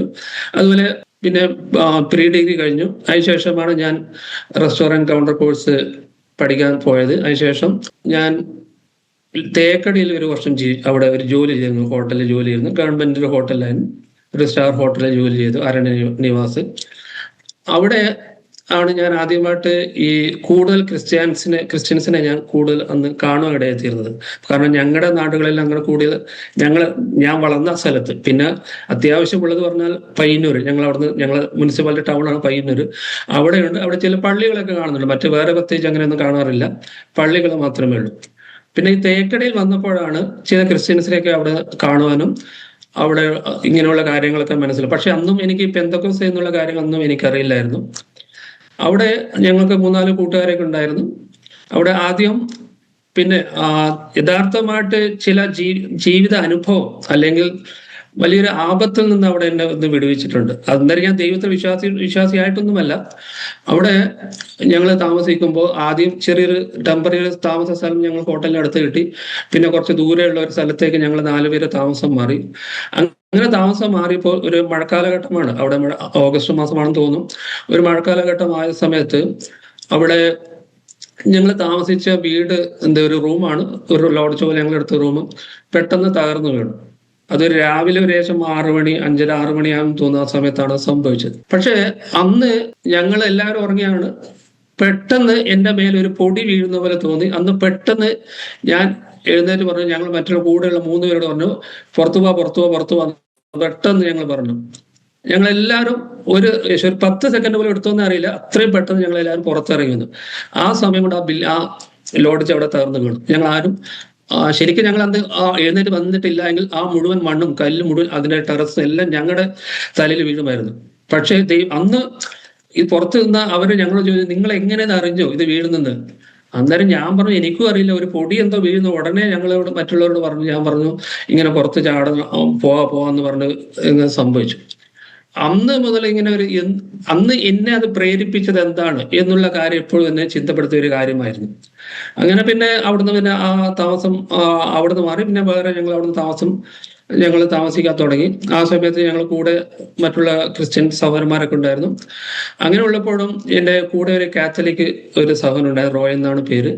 പുള്ളി പലപ്പോഴും വളരെ കാത്തലിക് പരമായിട്ട് വിശ്വാസത്തിലായിരുന്നു. പലപ്പോഴും ഒന്ന് ഈ ദൈവം മനുഷ്യനെ സൃഷ്ടിച്ച കാര്യം, ഏതൻ തോട്ടത്തെ കുറിച്ചൊക്കെ പറയുമായിരുന്നു. പക്ഷെ എനിക്കത് ആദ്യം ഒന്നും ഉൾക്കൊള്ളാൻ സാധിച്ചില്ല. കാരണം ഞങ്ങൾ സ്കൂളിൽ പഠിച്ചിരിക്കുന്നതും ശാസ്ത്രം പഠിപ്പിക്കുന്നതും എങ്ങനെയാണെന്ന് വെച്ചാൽ മനുഷ്യൻ രൂപാന്തരം പ്രാപിച്ചാണ് ഇങ്ങനെ കടന്നു വരുന്നത്, അല്ലെങ്കിൽ ഇങ്ങനെ ഓരോ കാര്യങ്ങളാണ് എന്നാണ് പറയുന്നത്. അങ്ങനെ ആകുമ്പോൾ അത് എനിക്ക് ഒരിക്കലും ഉൾക്കൊള്ളാൻ സാധിച്ചില്ല. ഞാനത് മറുവാക്ക് പറഞ്ഞുകൊണ്ട് ഞാൻ അതിനെ എതിർത്ത് പറയുന്ന ഒരു കാര്യമാണ് അന്നുണ്ടായിരുന്നത്. പിന്നെ അങ്ങനെ ഒരു വർഷത്തെ അവിടെ കഴിഞ്ഞു. പിന്നെ വീണ്ടും നാട്ടിലേക്ക് കടന്നു വന്നു. പിന്നെയാണ് ഞാൻ ബോംബെയിലേക്ക് കടന്നു വന്നത്. ബോംബെയിൽ ഞാൻ കടന്നു വന്ന് ജ്യേഷ്ഠൻ്റെ അവിടെയൊക്കെ നിന്നു. അവിടെയും ചില ഹോട്ടലുകളിൽ ലീലയിൽ ഞാൻ ജോലി ചെയ്തിട്ടുണ്ട് കുറച്ചാൾ. പിന്നെ ഒബറോയ് എയർപോർട്ടിലും അവിടെ ചില സ്ഥലങ്ങളിലൊക്കെ ഞാൻ ഇങ്ങനെ കുറച്ചാളായിട്ട് ഇങ്ങനെ കുറച്ച് മാസങ്ങൾ 2-3 മാസങ്ങളൊക്കെ ആയിട്ട് ഇങ്ങനെ ഓരോ സ്ഥലത്ത് ഇങ്ങനെ ജോലി ചെയ്യുന്ന സ്വഭാവമാണ് എനിക്കുണ്ടായിരുന്നത്. പിന്നെ അതിനിടയിൽ ഞാൻ വീണ്ടും ലോണാവാല എന്ന സ്ഥലത്ത് കൂടി ഞാൻ കുറച്ചാൾ ജോലി ചെയ്തു. അവിടെ നിന്ന് എൻ്റെ കയ്യിൽ എനിക്കൊരു ബൈബിൾ കിട്ടി. എൻ്റെ ഒരു കൂടെ താമസിക്കുന്ന ഒരു സഹോദരൻ തന്നതാണ് ബൈബിൾ. എനിക്കൊരു ആഗ്രഹം ഉണ്ടായി ബൈബിൾ ഒന്ന് ജസ്റ്റ് വായിക്കണം എന്ന് മനസ്സിലാക്കണം. പക്ഷെ അന്ന് വായിക്കണം എന്ന് വിചാരിച്ചപ്പോൾ എനിക്കത് ഏകദേശം ഉൽപ്പത്തി മുതലാണ് ഞാൻ തുടങ്ങിയത് വായിക്കാൻ. ചിലപ്പോൾ 7-8 അധ്യായം വായിച്ചപ്പം എനിക്ക് കൂടുതലൊന്നും വായിക്കാൻ എനിക്ക് അന്ന് അത്ര ഇൻട്രസ്റ്റ് തോന്നിയില്ല. പിന്നെ ഞാൻ അത് നിർത്തി. പിന്നെ വായിക്കാതെ ഞാൻ മതിയാക്കി. പിന്നെ തിരിച്ച് ഞാൻ വീണ്ടും കുറച്ചാൾ കഴിഞ്ഞ് വീണ്ടും ബോംബെയിലേക്ക് തന്നെ പോയി. പിന്നെയാണ് എനിക്കിവിടെ കുവൈത്തിലോട്ട് വരുവാനുള്ള ഒരു സാഹചര്യം എനിക്ക് ലഭിക്കുവാനായിട്ട്. ഞാനിവിടെ ഒരു കാറ്ററിംഗ് കമ്പനിയിലാണ് ആദ്യമായിട്ട് ജോലിക്ക് കടന്നു വന്നത്. അങ്ങനെ ഇവിടെ കടന്നു വന്നത് 1992 ഡിസംബറിലാണ് കുവൈത്തിൽ ഞാൻ കടന്നു വന്നത്. അങ്ങനെ കടന്നു വന്ന് അന്ന് ഇവിടെ ഇറാഖ് വാർ കഴിഞ്ഞ ശേഷമുള്ള ആ കാലഘട്ടമായിരുന്നു.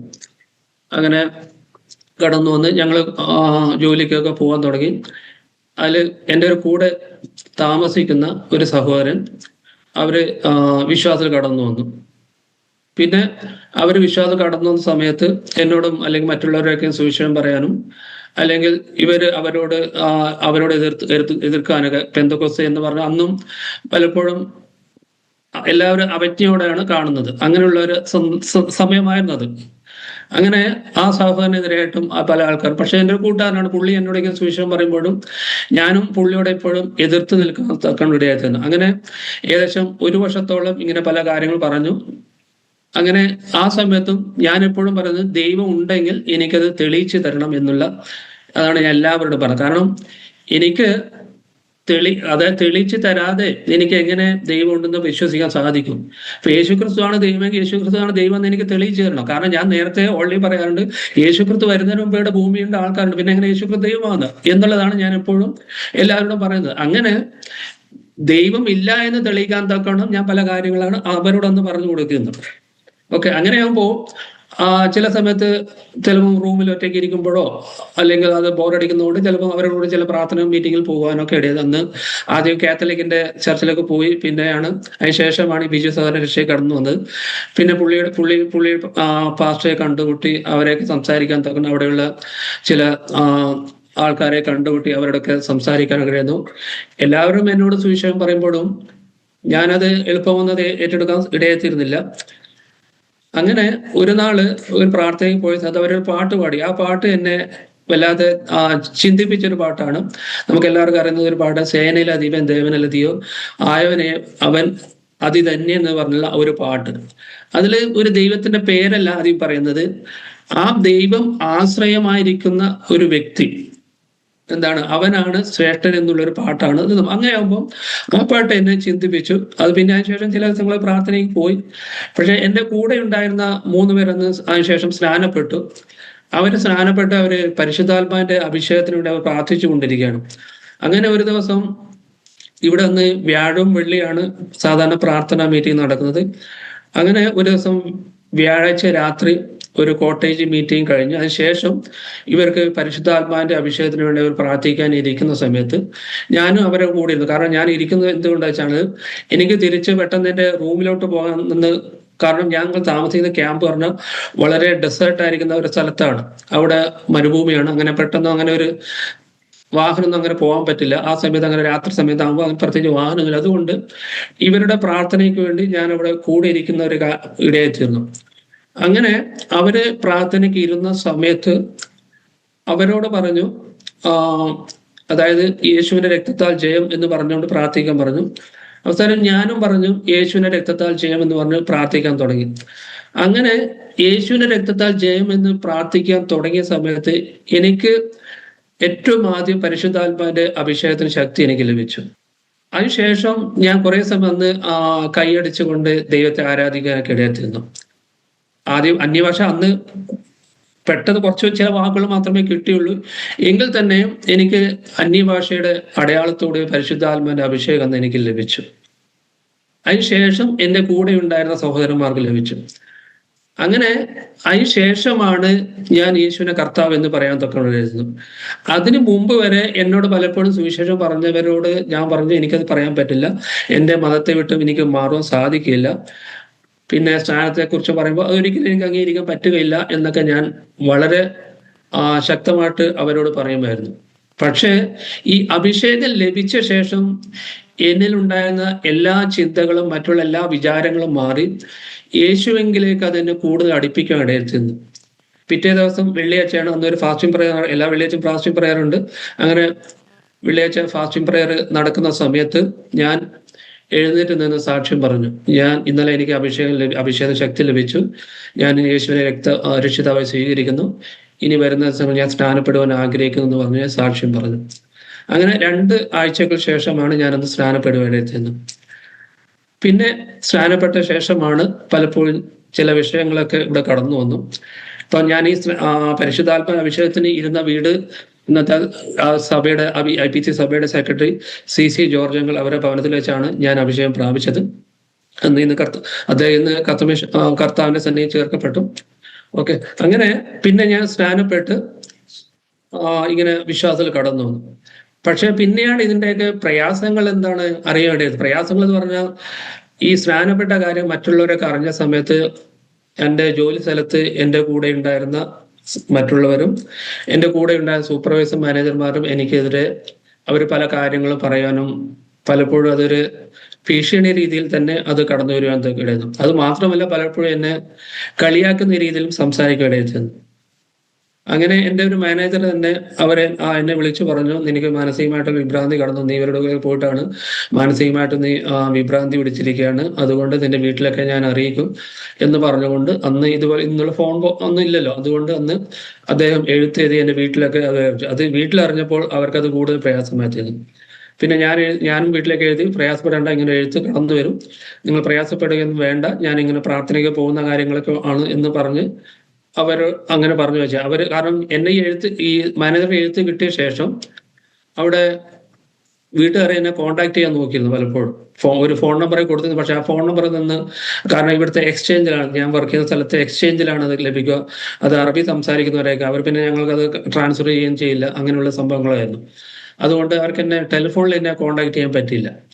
പിന്നെ അവർ എഴുത്തെഴുതി പിന്നെ ഇങ്ങനെ പ്രാർത്ഥനയ്ക്ക് പോകരുതെന്നൊക്കെ പറഞ്ഞു. എങ്കിലും ദൈവത്തിന്റെ ആത്മാവ് എനിക്ക് ലഭിച്ചത് കൊണ്ട് എനിക്ക് പിന്നെ പ്രാർത്ഥനയ്ക്ക് പോകാതിരിക്കാൻ പറ്റിയില്ല. അങ്ങനെ ഞാൻ വിശ്വാസത്തിൽ ഇങ്ങനെ കടന്നു വന്നു.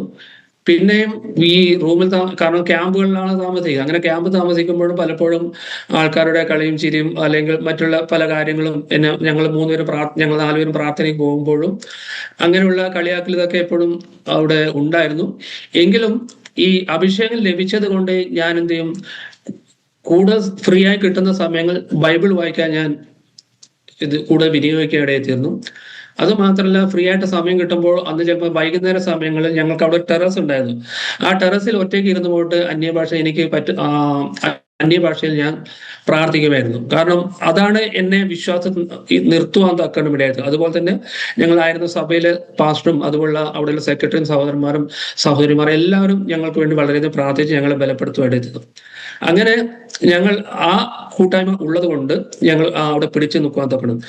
അതുകൊണ്ട് നമ്മൾ വിശ്വാസത്തിൽ കടന്നു വന്ന ശേഷവും പലപ്പോഴും അതിൽ നിന്ന് പിന്തിരിപ്പിക്കാൻ വേണ്ടി പല കാര്യങ്ങളും, പല വാക്കുകളായിരിക്കാം, പല രീതിയിലുള്ള കാര്യങ്ങളൊക്കെ, അതൊക്കെ നമ്മുടെ ജീവിതത്തിൽ കടന്നു വരും.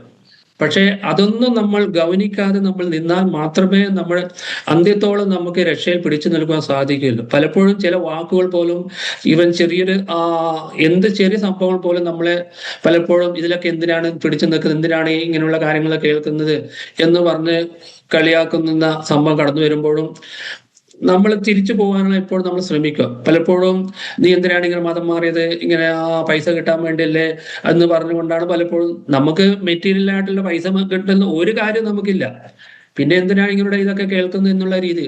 പക്ഷേ ഏകദേശം അങ്ങനെ സ്നാനപ്പെട്ട ശേഷം ആ കമ്പനി ഞാൻ ഏകദേശം 2.5 വർഷത്തോളം ജോലി ചെയ്തു. അതിനുശേഷം 1996 ഞാൻ ഏപ്രിൽ ആകുമ്പോൾ നാട്ടിൽ പോയി. ഞാൻ തിരിച്ചു വന്നു. ഈ 96 നാട്ടിൽ പോയ സമയത്തും വീട്ടിൽ നിന്ന് എന്നോട് പല കാര്യങ്ങൾ പറഞ്ഞു, ഇങ്ങനെ ചെയ്യരുത്, അങ്ങനെ പറഞ്ഞു പലപ്പോഴും എന്നെ ഇതിൽ നിന്ന് പിന്തിരിപ്പിക്കാനൊക്കെ നോക്കിയിട്ടുണ്ട്. എങ്കിലും അവിടെ എനിക്ക് ആ സമയത്തും പ്രത്യേകിച്ച് നാട്ടുസഭയൊന്നും എനിക്കറിയില്ലായിരുന്നു. അങ്ങനെ ഒരു പ്രാവശ്യം ഞാൻ ഇങ്ങനെ ബസ്സിൽ യാത്ര ചെയ്യുന്ന സമയത്ത് നാട്ടിൽ പോയ ഏകദേശം 2 മാസം നാട്ടിലുണ്ടായിരുന്നു.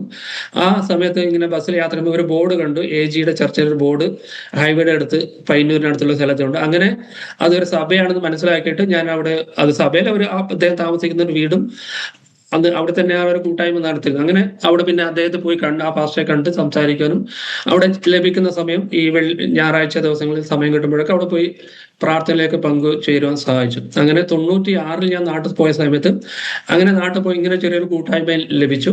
പക്ഷെ വീട്ടിൽ നിന്ന് എനിക്ക് വീണ്ടും ഇതിന് പ്രത്യേകിച്ച് അമ്മയുടെയൊക്കെയാണ് അവരുടെ പ്രയാസങ്ങളൊക്കെ. ഈ വീട്ടിൽ പോയ സമയത്തും എന്താണ്, നമ്മൾ ആദ്യമായിട്ടാണ് നാട്ടിൽ പോകുന്നത്.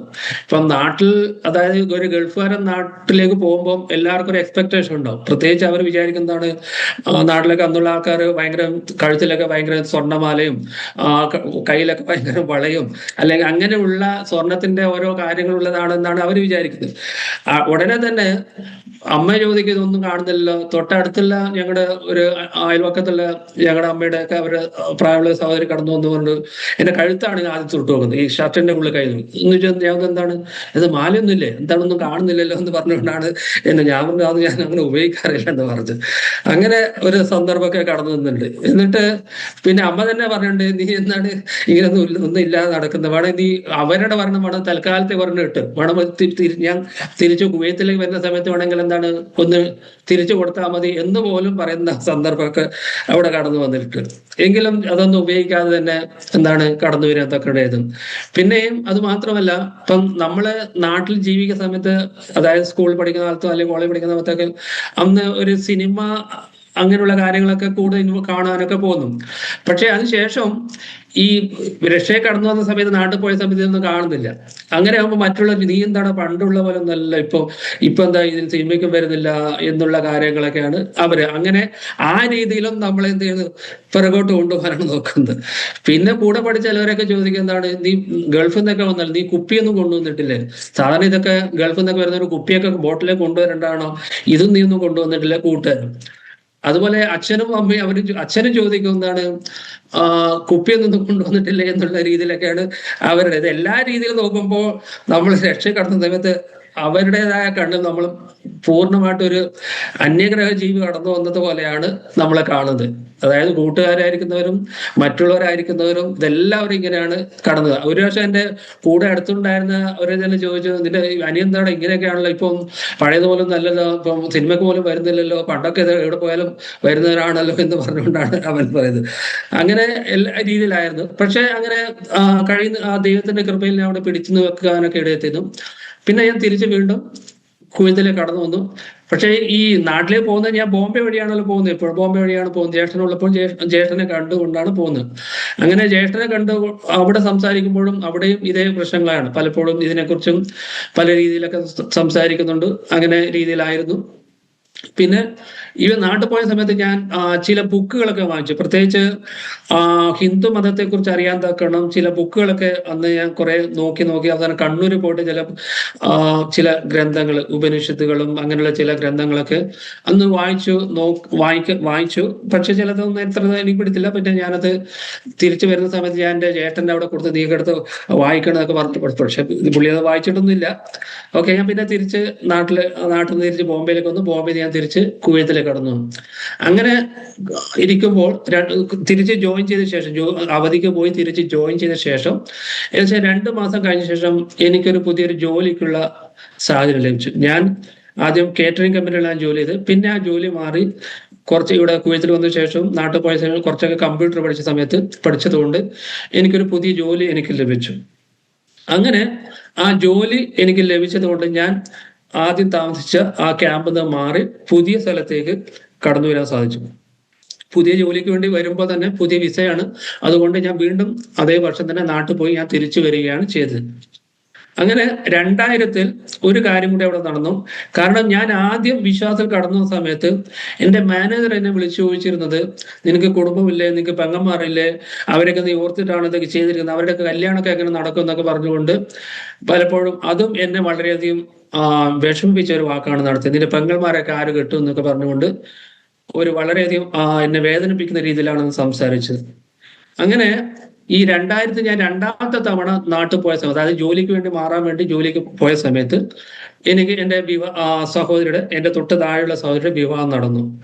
അവിടെ ഞാൻ എപ്പോഴും ഞാൻ പ്രാർത്ഥിക്കുന്ന ഒരു കാര്യം ഉണ്ടായിരുന്നു, മറ്റു വിഷയങ്ങളോട് പ്രാർത്ഥിക്കുന്നത് പോലെ, ഈ മാനേജറുടെ ഭീഷണി ഉണ്ടല്ലോ, നിങ്ങൾ പെങ്ങന്മാരെ ആര് കിട്ടും എന്നുള്ള ദൈവത്തോട് പലപ്പോഴും ദൈവമേ അവരുടെ വിവാഹം ഒരിക്കലും മുടങ്ങി പോകരുത് എന്ന് പറഞ്ഞുകൊണ്ട് ഞാൻ പ്രാർത്ഥിക്കുമായിരുന്നു. അങ്ങനെ ഞാൻ ജോലിക്ക് വേണ്ടി നാട്ടിൽ പോയി, എൻ്റെ വിസ ലഭിച്ചു, മെഡിക്കൽ കഴിഞ്ഞു, അതിനൊക്കെ വേണ്ടി കടന്നു വരേണ്ടതാണ്. അതിന് മെഡിക്കൽ കൊടുക്കാം, അതിന് വേണ്ടിയുള്ള പേപ്പറൊക്കെ ഏജന്റിനെ കൊടുത്ത സമയത്ത് അവരത് കുറെ ഡിലേ ആക്കി, അവരെ കുറെ ഡിലേ ആക്കി.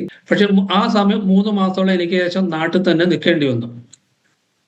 എന്നാൽ ദൈവം ആ സമയത്ത് എൻ്റെ തൊട്ട് താഴെയുള്ള സഹോദരിയുടെ വിവാഹം നടക്കുവാൻ തക്കണം ദൈവം ഒരു മുഖാന്തരം ഒരുക്കി.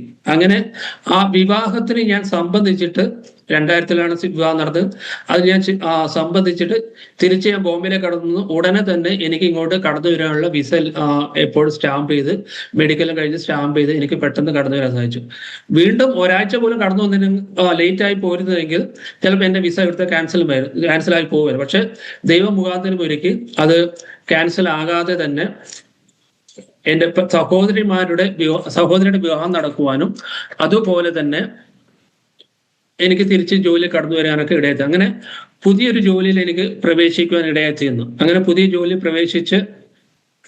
ഞാൻ കമ്പനിയിൽ പ്രവേശിച്ചു. അങ്ങനെ അതും വിവാഹം നടന്നത് 1996-ലാണ് ഈ സഹോദരിയുടെ വിവാഹം നടന്നത്. അങ്ങനെ പുതിയ ജോലി പ്രവേശിച്ചത് കൊണ്ട് എൻ്റെ കൂടെ ഉണ്ടായിരുന്നവർക്ക് ഭയങ്കര അത്ഭുതമായി. ഇവനെന്താ ഇത്തരത്തിൽ പെട്ടെന്ന് ഒരു ജോലി കിട്ടിയത്, ഇങ്ങനെ അതായത് മറ്റുള്ളവരൊക്കെ എന്നെ കളിയാക്കി നടക്കുന്ന അവസ്ഥയായിരുന്നല്ലോ.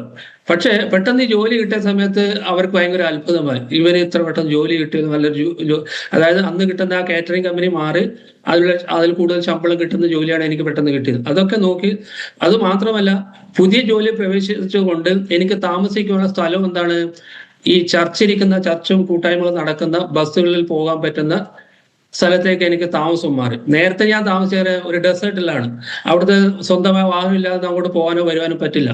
പുതിയ ജോലി കിട്ടിയപ്പോൾ എനിക്കെന്താണ്, മിക്കവാറും എവിടെ ഫാസ്റ്റിംഗ് പ്രയർ ഉണ്ടായാലും, എവിടെ കൂട്ടായ്മ ഉണ്ടായാലും, എവിടെ കൺവെൻഷൻ ഉണ്ടായാലും എനിക്ക് പോകാൻ പറ്റും. നേരത്തെ എനിക്ക് കൺവെൻഷൻ പോകാൻ പറ്റില്ല. അങ്ങനെ ആ സമയത്തുള്ള മിക്കവാറും എല്ലാ കൺവെൻഷനിൽ പോകാനും അങ്ങനെ ഓരോ കൂട്ടായ്മയിൽ പോകുവാനും എനിക്ക് സാധിച്ചു. അതും എനിക്ക് വലിയൊരു അനുഗ്രഹമായി തീർന്നു. അങ്ങനെ വീണ്ടും കൂടുതൽ ലഭിക്കുന്ന സമയങ്ങളിൽ പ്രാർത്ഥിക്കുവാനും കൂട്ടായ്മകൾ പോകാനും വചനം വായിക്കുവാനൊക്കെ സമയം ഉപയോഗിച്ചു. അങ്ങനെ പിന്നെയാണ് എൻ്റെ വിവാഹത്തിന്റെ കാര്യം കടന്നു വരുന്നത്.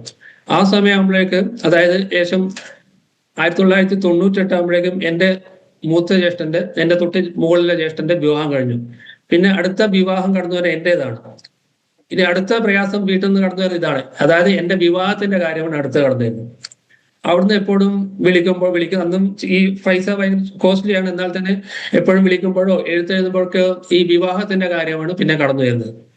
അപ്പോഴും ഞാൻ പറഞ്ഞത് എൻ്റെ വിവാഹത്തിന്റെ കാര്യം ഞാൻ പിന്നെ പറഞ്ഞു, ഇപ്പൊ ഞാൻ രക്ഷയിലാണ്, ഒരു ക്രിസ്തീയ മതത്തിലുള്ള വിശ്വാസി അല്ലാതെ എനിക്ക് വിവാഹം കഴിക്കാൻ സാധിക്കില്ല എന്ന് ഞാൻ അവരോട് എപ്പോഴും പറയുന്നു. പക്ഷെ അവരത് എപ്പോഴും ഇത്രത്തോളം ഞാൻ തീഷ്ണതയായാലാണ് എന്ന് അവർ പിന്നെ അത് മനസ്സിലാക്കി, അത് ഇത്രത്തോളം ആയിപ്പോയല്ലോ എന്നുള്ള ഒരു ചിന്തയായി അവർക്ക്.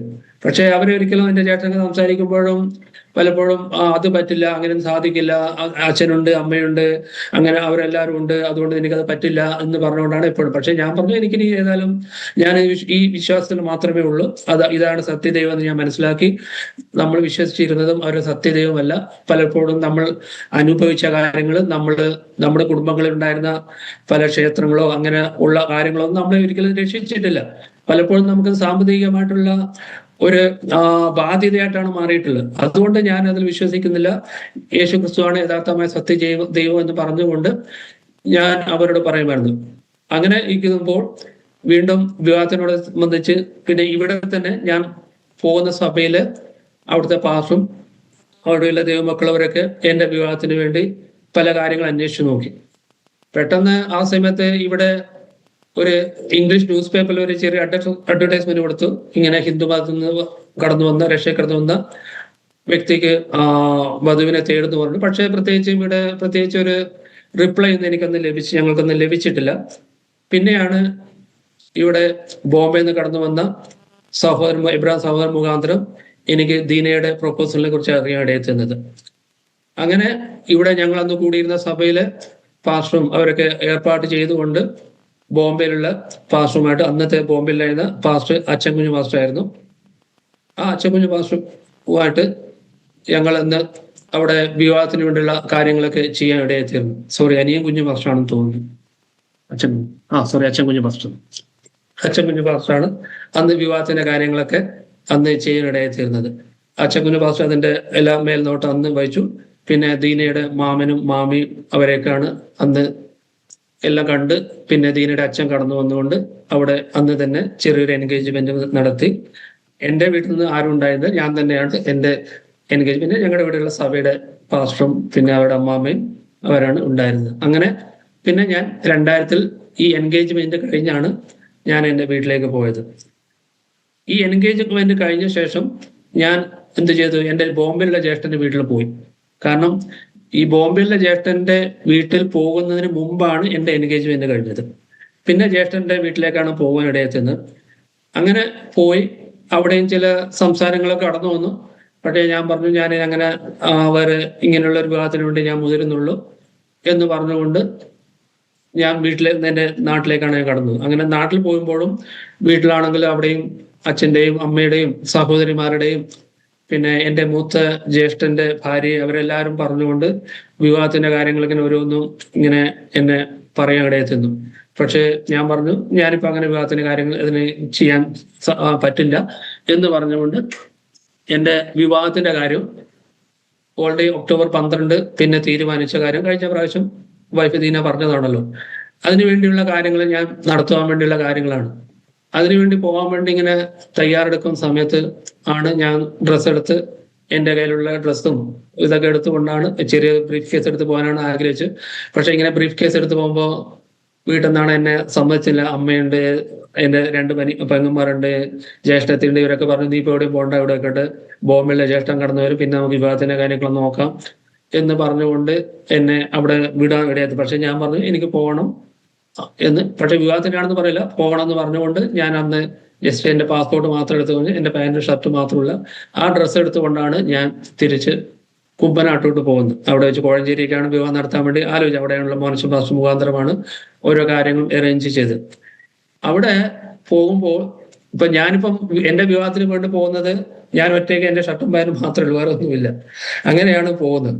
അത് മാത്രമല്ല, എനിക്ക് അവിടെയുള്ള സ്ഥലങ്ങൾ എനിക്ക് പ്രത്യേകിച്ചൊന്നും പരിചയമില്ല. ഈ കുമ്പനാട് എവിടെയാണ്, കോഴഞ്ചേരി എവിടെയാണ് എന്ന് എനിക്കറിയില്ല.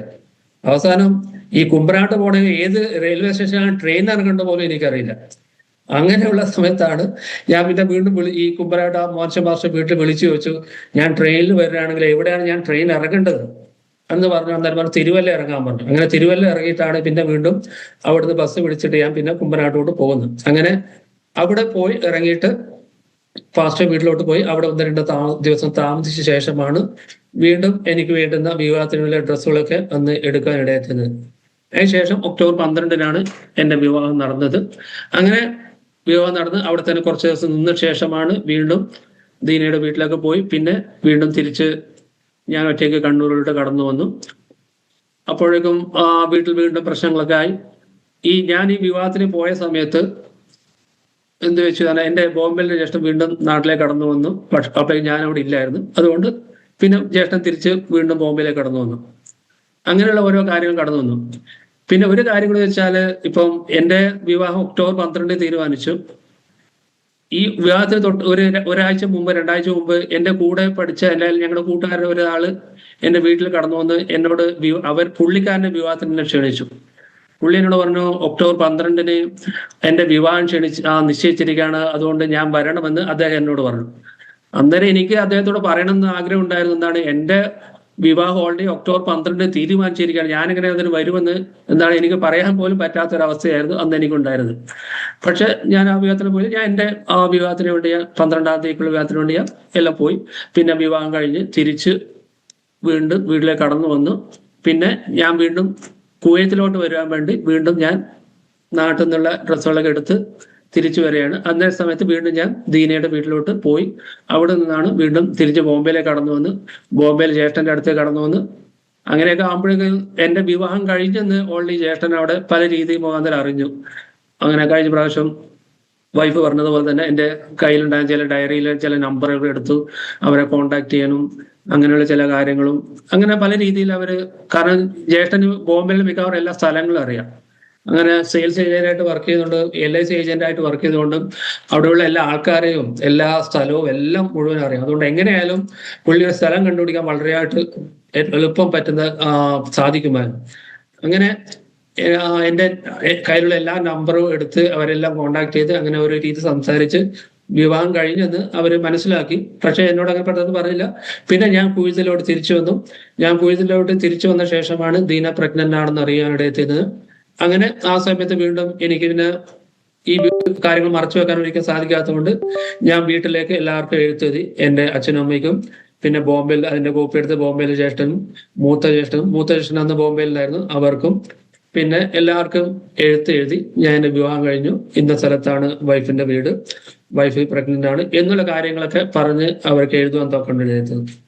അതിനുശേഷം അവർ പിന്നെ ഇതിനെക്കുറിച്ച് കൂടുതൽ അത്രത്തോളം പറഞ്ഞില്ല. അവളെ എൻ്റെ വിവാഹം കഴിഞ്ഞല്ലോ എന്നുള്ള എല്ലാ കാര്യങ്ങളും മനസ്സിലാക്കി. അതിനുശേഷം ദീന പ്രസവിച്ചു. കെസിയെ പ്രസവിച്ച ശേഷം അച്ഛനും എന്ത് ചെയ്തു, എൻ്റെ ഒരു അളിയനും കൂടി ചേർന്നിട്ട് കെസിയെ കാണാൻ പോയി. ആ കെസിയെ കാണുന്ന സമയത്തൊക്കെ പോയ സമയത്തൊക്കെ ആ കുഞ്ഞ് എങ്ങനെ അവരെ പ്രതീക്ഷിച്ച് വരുന്ന, അതായത് അവര് ഒരാള് പ്രതീക്ഷിച്ചിരിക്കുന്നത് പോലെ ഇരുന്ന കാര്യമൊക്കെ ദീന അന്ന് കഴിഞ്ഞ പ്രാവശ്യം സാക്ഷ്യം പറഞ്ഞതാണ്. അങ്ങനെ അവരെ കണ്ട് അവർക്ക് സന്തോഷമായി തിരിച്ചു വന്നു. പിന്നെ വീണ്ടും ഏകദേശം കുറച്ച് നാളുകൾക്ക് ശേഷം എൻ്റെ ബോംബെയിലെ ജ്യേഷ്ഠനും കൂടി ദീനയെ കാണാൻ വേണ്ടി അവർ വീട്ടിലേക്ക് പോയി. അങ്ങനെ അവരെ കാണുവാൻ തൊക്കണ്ടിടയത്തിന്. പിന്നെ ഞങ്ങൾ അതിനുശേഷം വീണ്ടും ദീനയും മോളും കെസിയ മോളും ഇവിടെ കടന്നു വന്നു. 2002 അവരുടെ കടന്നു വന്ന്. പിന്നെ അതിനുശേഷം ആദ്യം വിസിറ്റ് വിസയിൽ കടന്നു വന്നു. പിന്നെ വർക്ക് വിസയ്ക്ക് വേണ്ടിയിട്ട് അവർ വീണ്ടും പോയി തിരിച്ച് കടന്നു വരേണ്ടി വന്നു. അങ്ങനെ 2003 വീണ്ടും അവരെ കടന്നു വന്നു. ഞാൻ 2000 വിവാഹം കഴിഞ്ഞ് തിരിച്ചു വന്നത്. പിന്നെ ഞങ്ങൾ കുടുംബമായിട്ട് തിരിച്ച് നാട്ടിൽ പോകുന്നത് 2007. അപ്പോൾ ഞാൻ വൈഫും പിന്നെ കെസിയും ഉണ്ട്. പിന്നെ ശേഷം ഞങ്ങൾ രണ്ടാമത്തെ മോള് ലിതിയും ഉണ്ട്. രണ്ടാമത്തെ മോൾക്ക് മുമ്പ് ഞങ്ങൾക്ക് ഒരു കുഞ്ഞിനെ നഷ്ടപ്പെട്ടു പോയിരുന്നു. അത് അന്ന് കഴിഞ്ഞ പ്രാവശ്യം ദീന സാക്ഷ്യം പറഞ്ഞതാണ്. അതിനുശേഷം പിന്നെ ലിതിയുണ്ടായി. ലിതിയുമായിട്ടാണ് ഞങ്ങൾ വീണ്ടും നാട്ടിലേക്ക് പോയത്. ലിതിയ നാട്ടിൽ പോകുമ്പോൾ ലിതിയക്ക് മോൾക്ക് ഏകദേശം 3 മാസം മാത്രമേ പ്രായമുണ്ടായിട്ടുള്ളൂ. ഈ 3 മാസമുള്ള കുഞ്ഞും ഞാനും പിന്നെ ദീനയും കെസിയും കൂടെ ആയി പോകുമ്പോൾ എൻ്റെ വീട്ടിലാണ്, അതായത് ആദ്യം ദീനയുടെ വീട്ടിൽ പോയി പിന്നെയാണ് ട്രെയിൻ ഇറങ്ങി വീട്ടിലോട്ട് കടന്നു വരുന്നത്. അന്നൊരു മഴക്കാലമായിരുന്നു. ഞങ്ങൾ മിക്കവാറും ആ സമയത്ത് നാട്ടിൽ പോകുന്നത് മഴക്കാലത്താണ് നാട്ടിൽ പോകുന്നത്. കാരണം ഇവിടുത്തെ വെക്കേഷനും നാട്ടിലെ ആ സമയത്താണ് ഞങ്ങൾ പോകുന്നത്. ആ മഴക്കാലത്ത് പോയ സമയത്ത് ഈ ഒരു ചെറിയൊരു കുഞ്ഞും 3 മാസമുള്ള ഒരു കുഞ്ഞും പിന്നെ കെസിയും പിന്നെ ഞങ്ങൾ കുടുംബമായിട്ട് പോകുമ്പോൾ ഞങ്ങളെ അവര് സ്വീകരിച്ചു. ഞങ്ങള് എല്ലാ രീതിയിൽ സ്വീകരിച്ചു. പക്ഷേ പ്രധാനമായിട്ട് അവർക്കുണ്ടായിരുന്ന പ്രയാസം, ഞങ്ങൾ ആഭരണം ഉപയോഗിക്കുന്നില്ല ഒരു പ്രയാസമാണ് ഉണ്ടായത്. പക്ഷേ ഞങ്ങൾ പറഞ്ഞു ആഭരണം ഞങ്ങൾ ഉപയോഗിക്കാറില്ല. അവസാനം അമ്മ പറഞ്ഞു എന്തെങ്കിലും നിനക്ക് ആ കുഞ്ഞിനെങ്കിലും ഇട്ട് കൊടുത്തിട്ട്, നീയോ ഉപയോഗിക്കുന്നില്ല, നിന്റെ വൈഫോ ഉപയോഗിക്കുന്നില്ല, ആ കുഞ്ഞിനെങ്ങളൊന്നും ഇട്ട് കൊടുത്തിട്ട്. ഞാൻ പറഞ്ഞു കുഞ്ഞിനെ, അതായത് ഈ കുഞ്ഞിനെ കണ്ടിട്ട് പറ, ആ കുഞ്ഞിന് സൗന്ദര്യം ഇല്ല എങ്കിൽ ആഭരണം ഇടാതെ തന്നെ, ആഭരണം ഇട്ടാലേ സൗന്ദര്യം ഉണ്ടാവുള്ളൂ. ഇനിയിപ്പോ ആഭരണം ഇല്ലാത്തതുകൊണ്ട് അവർക്ക് സൗന്ദര്യം ഇല്ല എങ്കിൽ ഞാൻ ഇടാം. കുഞ്ഞിനെ അമ്മ നോക്കി പറ, ആ കുഞ്ഞിന് സൗന്ദര്യം ഇല്ലേ? രണ്ടുപേരെ നോക്കി, എന്തായാലും സൗന്ദര്യമൊക്കെ ഉണ്ട്, നല്ല സൗന്ദര്യമൊക്കെ ഉണ്ട്. എന്നാ പിന്നെ ഞാൻ പറഞ്ഞു എന്നാ ആഭരണം ഒന്നും ഇടുന്നില്ല എന്ന് ഞാൻ പറഞ്ഞു. അങ്ങനെ പിന്നെയും അമ്മ വീണ്ടും കൂടുതൽ പിന്നെ അത് പറയില്ല. മറ്റുള്ള ആരും പിന്നെ ഇതിനെക്കുറിച്ച് ആരും ഞങ്ങളൊന്നും പറയില്ല, ആഭരണത്തിനെ കുറിച്ചോ. പിന്നെ ഞങ്ങൾ വിശ്വാസത്തിനെതിരായിട്ട് ഞങ്ങൾ ആരും സംസാരിച്ചില്ല. അവര് കൃത്യമായിട്ട് സ്വീകരിച്ചു. പലപ്പോഴും അതായത് ഞങ്ങളും അവരും തമ്മിലുള്ള ഈ ആരാധന രീതിയിലുള്ള പ്രയാസങ്ങളല്ലാതെ മറ്റുള്ള രീതി ഒരിക്കലും ഞങ്ങൾ തമ്മിൽ ഒരു പ്രയാസം ഉണ്ടായിട്ടില്ല.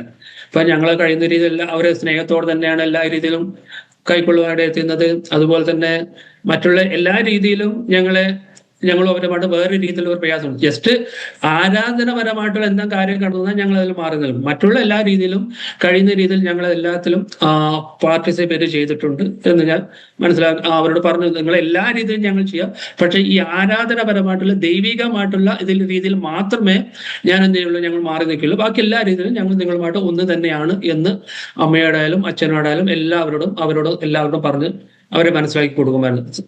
അവരെ അതുപോലെ തന്നെ കഴിയുന്ന രീതിയിൽ ഞങ്ങൾ അവരെ സഹായിക്കാനൊക്കെ ഇടയായിത്തീരുന്നിട്ടുണ്ട്. അങ്ങനെ വീണ്ടും കടന്നു വന്ന് ഞങ്ങളൊരു അന്നൊരു 3 ആഴ്ചത്തെ വെക്കേഷൻ മാത്രമേ ഉണ്ടായിട്ടുള്ളൂ. അതിനുശേഷം വീണ്ടും ഞങ്ങൾ ഈ ചെറിയ കുഞ്ഞുമായിട്ട് വീണ്ടും ഞാൻ ബോംബെയിലേക്ക് കടന്നു വന്നു ട്രെയിനിൽ. ഈ 3 മാസമുള്ള കുഞ്ഞും കെസിയുമായിട്ട് ഞങ്ങൾ കുടുംബമായിട്ടാണ് കടന്നു വന്നത്. അങ്ങനെ അന്നത്തെ ട്രെയിനിൽ ബോംബെയിലേക്ക് കടന്നു വന്ന് ഈ ജ്യേഷ്ഠന്റെ അടുത്ത് കടന്നു വന്നു. എന്റെ ബോംബെയിലായിരുന്ന ആ ജ്യേഷ്ഠന്റെ അടുത്ത് കടന്നു വന്ന് അവരോട് സംസാരിച്ചു.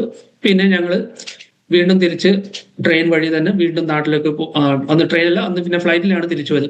ഫ്ലൈറ്റിൽ അന്ന് തിരിച്ചു പോയി. അന്നും ദൈവം ഇവിടെ കൂടെ ഇരുന്നു. പിന്നെ ഞങ്ങൾ കുടുംബമായിട്ടാണ് പിന്നെ ഞങ്ങൾ എപ്പോഴും നാട്ടിൽ പോയി. പിന്നെ അതിനുശേഷം 2009 പോയി, 2012 പലപ്പോഴും കുടുംബമായിട്ടൊക്കെ അവിടെ പോകാൻ തക്കുണ്ടായിരുന്നു. പക്ഷെ ഇന്നും അവര് രക്ഷാപരമായിട്ട് കൂടുതലെന്തില്ല ഇതിലേക്ക് കടന്നു വന്നിട്ടില്ല. അങ്ങനെ അതിനുശേഷം ഞങ്ങള് ഈ പലപ്പോഴും ദൈവികമായിട്ടുള്ള വചനങ്ങൾ വായിക്കാനും പഠിക്കാനും കൂടുതൽ നമ്മൾ ഇൻവോൾവ് ചെയ്തു.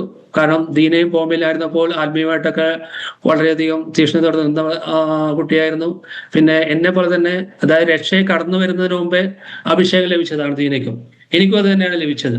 അതുപോലെ തന്നെ ദീനയ്ക്കും അന്നും അവിടെയുള്ള സഭയിലുള്ള പലപ്പോഴും പ്രവചനങ്ങളുടെ ശബ്ദങ്ങൾ കേട്ടതും അതും പലപ്പോഴും ആത്മീയമായിട്ട് പലപ്പോഴും കൂടുതൽ ശക്തിപ്പെടുവാൻ സാധ്യതയായിരുന്നു.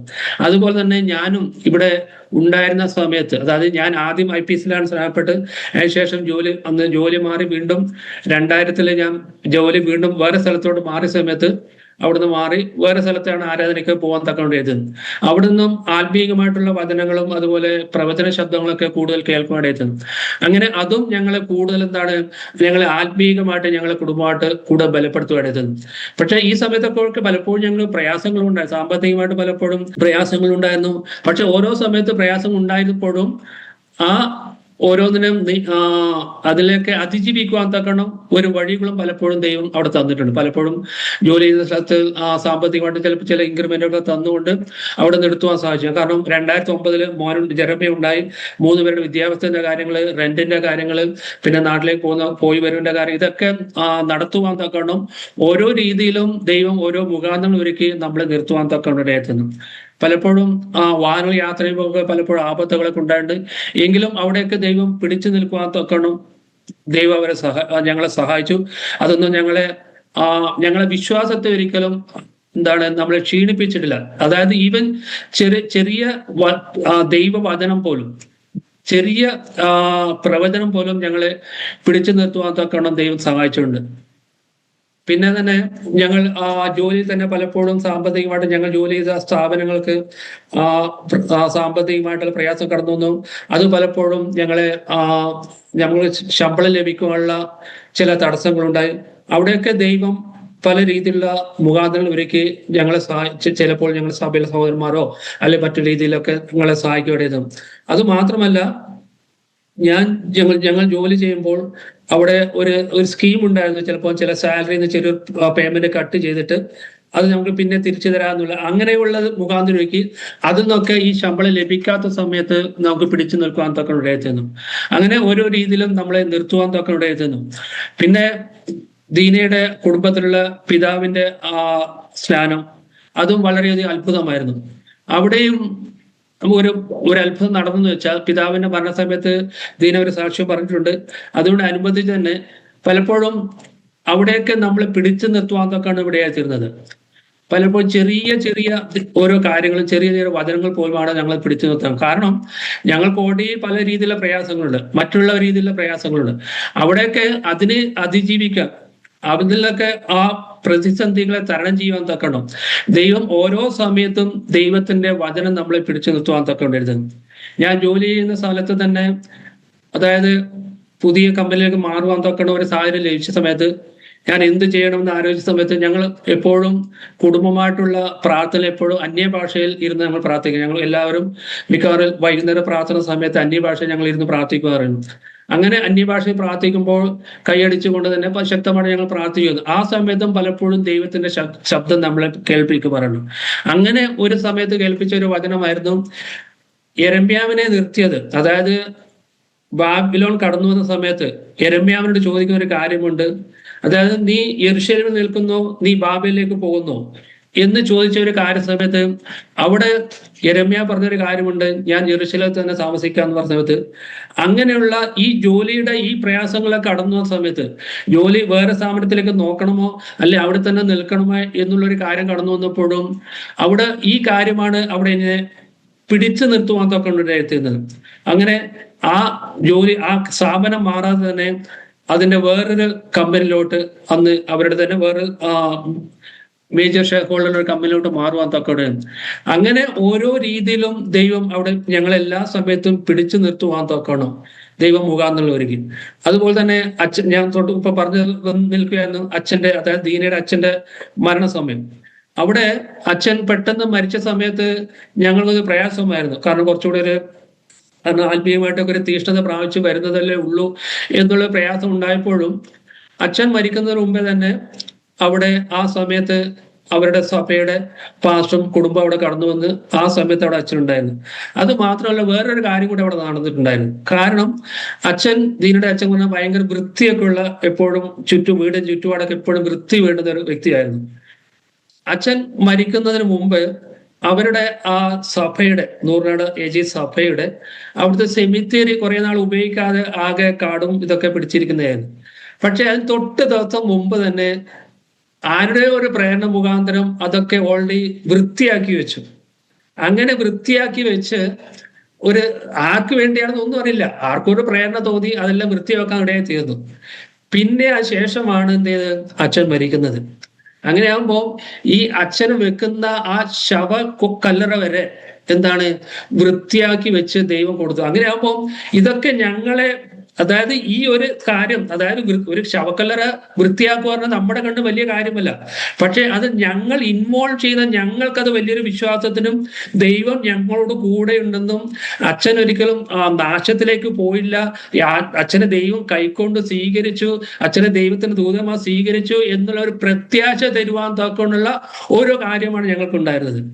അങ്ങനെ ഓരോ രീതിയിലും എന്താണ് ഞങ്ങളെ ദൈവം നിലനിർത്തുവാൻ തൊക്കെ എഴുതുന്നു. സാമ്പത്തികമായിട്ടുള്ള പ്രയാസം കടന്നു വന്നപ്പോഴും കുഞ്ഞുങ്ങളെ വിദ്യാഭ്യാസ കാര്യത്തിലുള്ള കാര്യം കടന്നു വന്നപ്പോൾ ഓരോ സമയത്തും ഞങ്ങളെ നിലനിർത്തുവാനൊക്കെ ഇടയെത്തുന്നു. അതേപോലെ തന്നെ ആത്മീയമായിട്ടും ഞങ്ങളെ പിടിച്ചു നിർത്തുവാൻ തൊക്കെ ദൈവം വളരെ സഹായിച്ചു. ഞാൻ ആദ്യം ജോലി ചെയ്യുന്ന സമയത്ത്, ഈ രക്ഷയിൽ കടന്ന സമയത്തൊക്കെ മറ്റുള്ളവരുടെ സുവിശേഷം പറയാനും അങ്ങനെയുള്ളവരുടെയൊക്കെ അന്നൊക്കെ കൂടുതൽ ക്യാമ്പുകളൊക്കെ പോകാൻ സാധിച്ചിരിക്കുന്നു. അന്നുള്ള സഹോദരന്മാരോട് കൂടെയൊക്കെ ക്യാമ്പുകൾ പോകാനും അവിടെ ജോലി ചെയ്യുന്ന സ്ഥലത്തുള്ളവരോടൊക്കെ ഇങ്ങനെ ചിലപ്പോഴൊക്കെ ലഭിക്കുന്ന സമയമൊക്കെ അവരോടൊക്കെ കർത്താവിനെ കുറിച്ച് പറയാനൊക്കെ സാധിക്കുമായിരുന്നു. അങ്ങനെ പലപ്പോഴും കണ്ടുമുട്ടുന്നവരുടെയൊക്കെ അന്നുള്ള കാലഘട്ടത്തിൽ കൂടുതൽ പറയാൻ, ഇന്നത്തെക്കാൾ കൂടുതൽ അന്ന് പറയാൻ സാധിക്കുമെന്ന്. ഈവൻ ഞങ്ങൾ ജോലി ചെയ്യുന്ന ഇവിടുത്തെ ഒരു കുവൈത്തിയോട് കൂടി അന്ന് പറയേണ്ട, അന്ന് അദ്ദേഹം കുവൈത്തിയാണെന്ന് എനിക്ക് അറിയില്ലായിരുന്നു, ഷർട്ടും പാൻറ്റൊക്കെ ആയിരുന്നു. അതുകൊണ്ട് എന്നാൽ അദ്ദേഹത്തോട് കൂടി പറഞ്ഞു. പക്ഷെ പിന്നെയാണ് തൊട്ടടുത്തുള്ള അവർ പറഞ്ഞു അവർ ഇവിടുത്തെ നാഷണാലിറ്റിയാണ്, നീ എന്തുകൊണ്ട് അവരോടൊക്കെ ഇത് കാര്യം പറഞ്ഞത്? ഞാൻ പറഞ്ഞു ഞാൻ അറിയില്ലായിരുന്നു പറഞ്ഞത്. പക്ഷെ അവരോട് കൂടി അന്നുള്ള ആ കാലഘട്ടത്തിൽ എനിക്ക് പറയാൻ സാധിച്ചു. അങ്ങനെ എപ്പോഴും ദൈവവചനം പഠിക്കണമെന്നും മറ്റുള്ളവരുടെ സുവിശേഷം പറയണമെന്നും, ഒരു കാലത്ത് ഞാൻ ദൈവത്തെ അറിയാതെ, യേശു ക്രിസ്തുവാണ് ദൈവമെന്ന് അറിയാതെ ജീവിച്ച ഒരു വ്യക്തിയായിരുന്നു. പക്ഷെ സകലത്തെയും സൃഷ്ടിച്ച ദൈവം യേശു ക്രിസ്തുവാണ്, പിതാവായ ദൈവത്തോടു കൂടെ ഉണ്ടായിരുന്ന യേശു ക്രിസ്തുവാണ് സകലത്തെയും സൃഷ്ടിച്ചത് എന്ന് മനസ്സിലാക്കിയും എനിക്ക് വേണ്ടി മരിച്ചത് യേശു ക്രിസ്തുവാണെന്ന് മരിച്ചത്, ആ യേശു ക്രിസ്തുവിനെ കുറിച്ച് പറയാനുള്ള ആ കൃപയും അല്പമായിട്ട് തന്നതുകൊണ്ട് മറ്റുള്ളവരുടെ സുവിശേഷം പറയാനൊക്കെ ഞങ്ങൾ കുടുംബമായിട്ട് സാഹചര്യം ലഭിച്ചു. അതുപോലെ താല്പര്യമുണ്ടായി. ലഭിക്കുന്ന സമയത്തൊക്കെ കാണാൻ പറ്റുന്നവരൊക്കെ അങ്ങനെ പറയാനൊക്കെ ഇടയെത്തുന്നു. പ്രത്യേകിച്ച് എന്നെക്കാൾ കൂടുതൽ വൈഫാണ് കൂടുതൽ പ്രത്യേകിച്ച് വീട്ടിലുള്ളവരോടും മറ്റുള്ളവരൊക്കെ ഈ കൂടുതൽ സുവിശേഷം പറയാനും കർത്താവിനെ കുറിച്ചൊക്കെ പറയാനൊക്കെ സാധിച്ചത്. അതുപോലെ തന്നെ ഈ വചനം പഠിക്കാനും അതെല്ലാം കഴിഞ്ഞത് കൊണ്ട് മറ്റുള്ളവരോടും ഇതുപോലെ സുവിശേഷം പറയാനും മറ്റുള്ളവരുടെ പ്രാർത്ഥനയൊക്കെ ദൈവം കൃപ തന്നു. അങ്ങനെ ഇതുവരെ ഞങ്ങളെ കുടുംബമായിട്ട് ഇവിടെ നടത്തി. ഇപ്പോൾ ഞങ്ങളൊരു ചെറിയൊരു കൂട്ടായ്മയിൽ നടക്കുകയാണ് ചെയ്യുന്നത്. ദൈവം ഞങ്ങളെ ഇതുവരെ നടത്തി. ഇപ്പം കുടുംബമായിട്ട് ഞങ്ങളെ എത്രത്തോളം സഹായിച്ചു. ഇനി ഞങ്ങൾക്ക് കുടുംബമായിട്ട് എൻ്റെ ജന്മസ്ഥലത്ത് ഇപ്പോഴും പ്രാർത്ഥിക്കുന്ന ഒരു കാര്യമുണ്ട്. ഞാൻ ജനിച്ചു വളർന്ന മണ്ണില്, ഞാൻ ജനിച്ചു വളർന്ന വീട്ടില് അങ്ങേ ആരാധിക്കണം, അവിടെ ഒരു സഭയുണ്ടാകണം എന്നുള്ളൊരു ആഗ്രഹമുണ്ട്. അതിനുവേണ്ടി ഞങ്ങൾ പ്രാർത്ഥിക്കുന്നു. ഞങ്ങളെ ഓർത്തും കുടുംബമായിട്ട് പാസ്റ്ററും കുടുംബവും പ്രാർത്ഥിക്കണം അപേക്ഷിക്കുന്നു. ഈ ആസാദി ചാനലിൽ എന്നെ വിളിച്ചുകൊണ്ട് ദൈവം എന്നെ വിളിച്ച കാര്യത്തെക്കുറിച്ച് പറയാൻ തക്കണം പാസ്റ്റർ തന്ന ഈ മുഖാന്തരത്തിന് പ്രത്യേകം നന്ദിയുണ്ട്. പാസ്റ്റർ കുടുംബത്തെ ഓർത്ത് പ്രാർത്ഥിക്കും. പാസ്റ്റർ കുടുംബത്തിന് നന്ദി അറിയിച്ചുകൊള്ളുന്നു. ദൈവം ഞങ്ങളെ എല്ലാവരെയും അനുഗ്രഹിക്കാറ്. പാസ്റ്റർ കുടുംബത്തെ എല്ലാവരെയും അനുഗ്രഹിക്കുമാറാകട്ടെ. ദൈവത്തിന് സ്തോത്രം. നല്ലൊരു ജീവിതാനുഭവം നമുക്ക് കേൾക്കാനിടയായി തീർന്നു. വിശ്വാസത്തിന് വേണ്ടി നിൽക്കുവാൻ കർത്താവ് സഹായിച്ചു. നടന്ന വഴികളിലൊക്കെ കർത്താവിൻ്റെ സാന്നിധ്യം കൂടെ ഇരുന്നു. കർത്താവ് കരം പിടിച്ച് നടത്തി. ഇന്ന് ഒരു ശുശ്രൂഷകൻ എന്ന നിലയിൽ നിൽക്കുവാൻ തൊക്കണം കർത്താവ് സഹായിച്ചു. ആ ഒരു ശുശ്രൂഷയെക്കുറിച്ച്, ആ ഒരു കൂട്ടായ്മയെക്കുറിച്ചൊന്ന് പറയാമോ? ഞങ്ങളിപ്പോൾ ചെറിയൊരു കൂട്ടായ്മയാണ് ഇപ്പോൾ ഉള്ളത്. കാരണം ഞങ്ങൾ ഇപ്പൊ ഈ കൊറോണ വന്ന സമയത്ത് കുറെ ആൾക്കാരൊക്കെ വിട്ടുപോയി. പിന്നെ ഇവിടെ ഒരു കുറച്ചു നാൾ മുമ്പ് പുതിയ റൂൾ വന്നിരുന്നു. 60 കഴിഞ്ഞുള്ളവർക്ക് വിസ പ്രത്യേകിച്ച് റിന്യൂ ചെയ്യില്ല, അങ്ങനെയുള്ള ചില കാര്യങ്ങൾ. അങ്ങനെയുള്ളവരൊക്കെ പോയി. പിന്നെ കുറേവരൊക്കെ യൂറോപ്പിൽ അങ്ങനെയുള്ള കാര്യങ്ങളൊക്കെ പോയി. ഇപ്പോൾ ഞങ്ങൾ ചില ഭവനങ്ങളൊക്കെ പോയി അവരുടെ സാക്ഷ്യം സുവിശേഷം പറഞ്ഞുകൊണ്ട് അവരെ നേടിയെടുക്കാൻ വേണ്ടി ഞങ്ങൾ ശ്രമിക്കുന്നു. അതിനുവേണ്ടി ഞങ്ങൾ പ്രാർത്ഥിക്കുന്നു, സുവിശേഷം പറയുന്നു. അവർക്ക് വേണ്ടി അവരെ രക്ഷയിൽ കൊണ്ടുവരാൻ വേണ്ടി ഞങ്ങൾ ശ്രമിക്കുകയാണ് ചെയ്യുന്നത്. അങ്ങനെയാണ്. കർത്താവ് സഹായിക്കട്ടെ, ഉപയോഗിക്കട്ടെ എന്ന് പ്രാർത്ഥിക്കുക. നമ്മുടെ സ്വന്തം സ്ഥലത്തും സ്വന്തം ദേശത്തും ദൈവത്തിൻ്റെ പ്രവൃത്തി കാണാനൊക്കെ കർത്താവ് സഹായിക്കട്ടെ. അനുഭവങ്ങൾ എന്തെങ്കിലും വിട്ടുപോയിട്ടുണ്ടെങ്കിൽ പറയാം, ഇല്ലെങ്കിൽ നമ്മുടെ പ്രേക്ഷകർക്ക് വേണ്ടി ചുരുക്കമായിട്ട് പ്രിയ ദേവദാസൻ എന്നെ പ്രാർത്ഥിക്കാം. പലപ്പോഴും വാഹന അപകടത്തിന്റെ കാര്യം 2 തവണ വാഹനത്തിന്റെ അപകടത്തിന്റെ സാധ്യത ഉണ്ടായിരുന്നു. ഒന്ന്, ഞാൻ നേരിട്ട് ഒരു വാഹനം ഓടിച്ച് ഒരു പ്രാർത്ഥന ആരാധന കഴിഞ്ഞ് വരുന്ന സമയത്ത് ഞാൻ ഞങ്ങളുടെ കുടുംബമായിട്ടുണ്ട്, പിന്നെ വേറൊരു ഫാമിലി കൂടെ ഉണ്ടായിരുന്നു. അങ്ങനെ പെട്ടെന്ന് ഞങ്ങളുടെ ട്രാക്കിലേക്ക്, ഞങ്ങൾ പോകുന്ന നേരെയുള്ള ട്രാക്കിലേക്ക് വേറൊരു വാഹനം കടന്നു വന്നുകൊണ്ട് ആ സമയത്ത് എനിക്ക് എൻ്റെ വാഹനത്തെ വെട്ടിക്കേണ്ടി കടന്നു വന്നു. ആ സമയത്ത് ഞാൻ ഓടിച്ച വാഹനം പെട്ടെന്ന് അതിന്റെ കൺട്രോൾ പോയി. പക്ഷെ ഇത് സംഭവിച്ചത് ഒരു ഫ്ലൈ ഓവറിന്റെ മേലെ വെച്ചായിരുന്നു. പക്ഷെ ആ കൺട്രോൾ പോയ സമയത്ത് ദൈവം അവിടെ സഹായിച്ചു. ഫ്ലൈ ഓവറിൽ ഇടിച്ച് താഴോട്ട് വീഴാതെ തന്നെ പെട്ടെന്ന് റിവേഴ്സ് കടന്നു വന്നുകൊണ്ട് അവിടെ നിൽക്കുവാൻ തക്കമുണ്ടായത്. എങ്ങനെ നിന്നു വന്നാൽ എനിക്കും അറിയില്ല. അങ്ങനെയുള്ള ഒരു സാഹചര്യം. ആ സമയത്ത് വേറെ ഒരു ട്രാക്കിലും വണ്ടി ഉണ്ടായില്ല. ഈ ഒരു ട്രാക്ക് വന്ന് ആ സമയത്തും ഞങ്ങൾ യാതൊരു ആപത്തും അപകടമൊന്നും ഇല്ലാതെ അന്ന് സൂക്ഷിച്ചു. അതുപോലെ തന്നെ വേറെ സമയത്ത് ഞങ്ങൾ ഒരു സിഗ്നലിൽ നിൽക്കുകയായിരുന്നു. ആ സമയത്താണ് വേറെ വലിയൊരു SUV കടന്നു വന്നുകൊണ്ട് അതും ഞങ്ങളുടെ വണ്ടി ഇടിച്ച് ഞങ്ങളുടെ വാഹനത്തിൽ മിക്കവാറും അന്ന് റിപ്പയർ ചെയ്ത്, പക്ഷേ വീണ്ടും അത് ഓടിക്കാൻ പറ്റാത്ത രീതിയിലായി. കാരണം വീണ്ടും ഇവിടുത്തെ ഗവൺമെന്റ് അതിന്റെ പാസിങ് തന്നിട്ടില്ല. അങ്ങനെയുള്ള സാഹചര്യത്തിലൂടെ കടന്നു വന്നു. അങ്ങനെ പലപ്പോഴും പ്രയാസങ്ങളൊക്കെ ഉണ്ടായിരുന്നു. അങ്ങനെ ഓരോ രീതിയിലും ഇങ്ങനെ പ്രയാസം കടന്നു വന്നപ്പോഴും ദൈവം ഞങ്ങളെ പിടിച്ചു നിർത്തുവാൻ തക്കൊണ്ടിരുന്നു. അതുപോലെ ദൈവത്തിന്റെ വചനവും ദൈവത്തിന്റെ ആലോചന പലപ്പോഴും ഞങ്ങൾക്ക് ലഭിക്കുമായിരുന്നു. ഞങ്ങളായിരുന്ന സഭയിലെ ദൈവത്തിന്റെ ആലോചന പലപ്പോഴും ഞങ്ങൾ ലഭിക്കുമായിരുന്നു. അതൊക്കെ ഞങ്ങളെ പിടിച്ചു നിർത്തി. അങ്ങനെയൊക്കെയാണ്. അതായത് ഞാൻ ഈ ആദ്യം രക്ഷയിൽ കടന്നു വരുന്നതിന് മുമ്പ് ഞങ്ങളുടെ കൂടെ ഉണ്ട ഒരു സഹോദരൻ എന്നോട് ഒരു ദൈവത്തിന്റെ ആലോചന പറഞ്ഞു. അതായത് അബ്രഹാമിന് 25 വർഷം കഴിഞ്ഞിട്ടാണ് തലമുറ ലഭിച്ചത്. ഓക്കെ, വേണമെങ്കിൽ അബ്രഹാമിന് പെട്ടെന്ന് ഒരു വർഷം കൂടെ തലമുറ കൊടുക്കാമായിരുന്നു. പക്ഷെ 25, ആദ്യത്തെ അരുളപ്പാടിൽ ലഭിച്ച ശേഷം 25 വർഷം വരെ കഴിഞ്ഞിട്ടാണ് അവന് ഒരു തലമുറ ലഭിക്കുക. അതുപോലെ നിനക്ക് പെട്ടെന്നുള്ള ഒരു അനുഗ്രഹം ഒരു ദിവസം കൊണ്ടോ 2 ദിവസം കൊണ്ടോ പെട്ടെന്ന് നിങ്ങൾക്ക് ലഭിക്കുമെന്ന് നീ വിചാരിക്കരുത്. നിന്നെ ഗ്രാജ്വലി ദൈവം നിന്നെ അനുഗ്രഹിക്കും. ഓരോ സമയത്തും, അതായത് കാരണം നമ്മൾ പലപ്പോഴും മനസ്സിലാക്കുന്നത് അബ്രഹാമിനെ ഓരോ കാലഘട്ടത്തിലും അബ്രഹാമിന്റെ വിശ്വാസം വർദ്ധിപ്പിച്ചു വരികയാണ് ചെയ്തത്. പെട്ടെന്നുള്ള ഒരു വിശ്വാസം അല്ല അബ്രഹാമിന് കൊടുത്തത്. അവന്റെ ജീവിതത്തിൽ കടന്നു വന്ന ഓരോ സാഹചര്യം മുഖാന്തരം അവൻ വിശ്വാസം വർദ്ധിപ്പിച്ചു വരികയാണ് ചെയ്തത്. അങ്ങനെ വിശ്വാസം വർദ്ധിപ്പിച്ച സമയത്ത് അവന് ഏത് സമയത്തും പിടിച്ചു നിൽക്കാൻ തക്കമുള്ള കൃപ അവന് ലഭിച്ചു. അതുപോലെ തന്നെയാണ് നമ്മുടെ ജീവിതത്തിൽ കടന്നു വരുന്ന ഓരോ സാഹചര്യവും നമ്മൾ ഇനി അതിനേക്കാൾ കടന്നു വരുവാനുള്ള ഒരു സാഹചര്യത്തെ നേടുവാനും, അതുപോലെ തന്നെ മറ്റുള്ളവരോട് പറഞ്ഞ് അവരെ നിലനിർത്തുവാൻ തക്കമുള്ള കാര്യങ്ങൾ, അവരെ പറഞ്ഞ് മനസ്സിലാക്കുവാൻ തക്കമുള്ള കാര്യങ്ങളാണ് നമുക്ക് മുഖാന്തരം. അബ്രഹാമിന് വേണമെങ്കിൽ ഒരു ദിവസം കൊണ്ട് അല്ലെങ്കിൽ ഒരു വർഷം കൊണ്ട് തലമുറകൾ, പക്ഷെ 25 വർഷം കഴിച്ചാണ് അവന് തലമുറകൾ. അതുപോലെ തന്നെയാണ് നമ്മുടെ ഓരോ രീതിയിലുള്ള ജീവിതവും, അല്ലെങ്കിൽ നമ്മൾ വളർത്തിയതൊക്കെ ഒരു ഗ്രാജുവലായിട്ട് ആണ് നമ്മൾ നടത്തുവാനും ഇതുവരെ നമ്മളെ പിടിച്ചു നിർത്തുവാനൊക്കെ സഹായിച്ചു. അങ്ങനെ എല്ലായ്പ്പോഴും നമ്മളെ ദൈവത്തിന്റെ ആലോചന കൊണ്ട് നമ്മളെ ദൈവം നടത്തുവാൻ തക്കണം ഇവിടെ എത്തുന്നു. ഒരിക്കലും ലജ്ജിച്ചു പോകാനോ ഒരിക്കലും ക്ഷീണിച്ചു പോകാനോ ഒരിക്കലും ദൈവം ഇടയാക്കി തീർത്തില്ല എന്ന് എനിക്ക് പൂർണ്ണമായിട്ട് ഞങ്ങൾക്ക് കുടുംബമായിട്ട് ഉറപ്പിച്ച് പറയാൻ സാധിക്കും. ഒരിക്കലും കൈവിടാത്ത ദൈവമാണ് നമ്മളെ കൂടെയുള്ളത്. അതായത് പത്രോസോട് പറഞ്ഞതുപോലെ, പത്രോസ് ലേഖനത്തിൽ പറയുന്നത് പോലെ, അവന്റെ നിത്യമായ രാജ്യത്തിലേക്കുള്ള പ്രവേശനം ധാരാളമായിട്ട് ലഭിക്കുമെന്നുള്ള കാര്യം, അതിനുവേണ്ടി നമ്മളെ കുടുംബമായിട്ട് ഞങ്ങളെ ഒരുക്കിയിരിക്കുന്നു. അതിനുവേണ്ടി ഞങ്ങൾ നിൽക്കുന്നു. ദൈവത്തിന്റെ കൃപ ഞങ്ങളോട് ഇടിക്കുമെന്ന് പൂർണ്ണമായിട്ട് വിശ്വസിക്കുന്നു. ദൈവം അനുഗ്രഹിക്കുന്നു. നമ്മുടെ പ്രേക്ഷകർക്ക് വേണ്ടി ചുരുക്കമായിട്ട് ഒന്ന് പ്രാർത്ഥിച്ചാട്ടെ. ഞങ്ങൾ അച്ഛനുമായി സ്നേഹിക്കുന്ന ദൈവമേ, ഞങ്ങളുടെ സൗഖ്യപിതാവേ, കർത്താവെ, ഈ ചാനൽ അസാധി ചാനൽ കടന്നു വന്ന കർത്താവ് ദൈവമേ, അങ്ങ് ഞങ്ങളെ കുടുംബമായിട്ട് വിടിയിച്ച കാര്യം കർത്താവ് സാക്ഷ്യം പറയാൻ തക്കണം ഞങ്ങളെ സഹായിച്ചു കർത്താവ്. ദൈവമേ, ഈ വചനങ്ങൾ കർത്താവ് കേൾക്കുന്ന ഓരോ വ്യക്തികളെയും കർത്താവ് അങ്ങ് അനുഗ്രഹിക്കണമേ കർത്താവ്.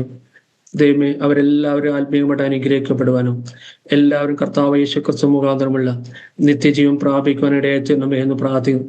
ആത്മീയമായിട്ട് ആരും ക്ഷീണിച്ചു പോകാനിടയല്ല കർത്താവ്. അവരെല്ലാവരും കുടുംബമായിട്ട് അനുഗ്രഹിക്കണമേ എന്ന് പ്രാർത്ഥിക്കും. കർത്താവ് ഈ ചാനൽ നടത്തുന്ന ആസാദി ചാനൽ നടത്തുന്ന താവേ ഫാസ്റ്റ് ഓർത്ത് പ്രാർത്ഥിക്കത്താവ്.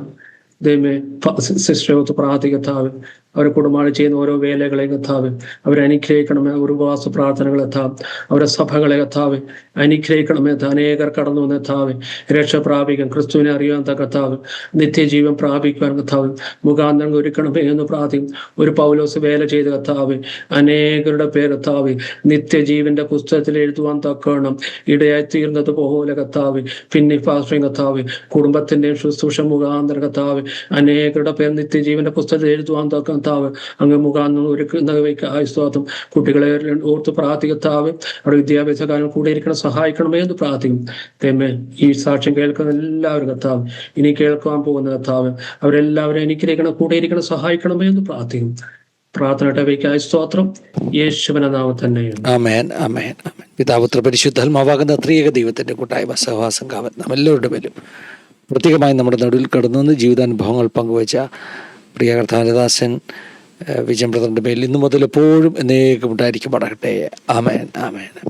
Thank you. ഒത്തിരി സന്തോഷം ഇത്രയും സമയങ്ങൾ ഞങ്ങൾക്ക് വേണ്ടി വേർതിരിച്ച് തന്നതിൽ ദൈവം ധാരാളമായിട്ട് അനുഗ്രഹിക്കുകയും ഇനി ഉപയോഗിക്കുകയും ചെയ്യട്ടെന്ന് പ്രാർത്ഥിക്കുന്നു. Praise the Lord. പ്രേക്ഷകരോടുള്ള നന്ദി പറയുക. എല്ലാവരെയും കർത്താവ് സഹായിക്കട്ടെ, അനുഗ്രഹിക്കട്ടെ. God bless you all. Have A wonderful time. God bless you. Thank you for watching.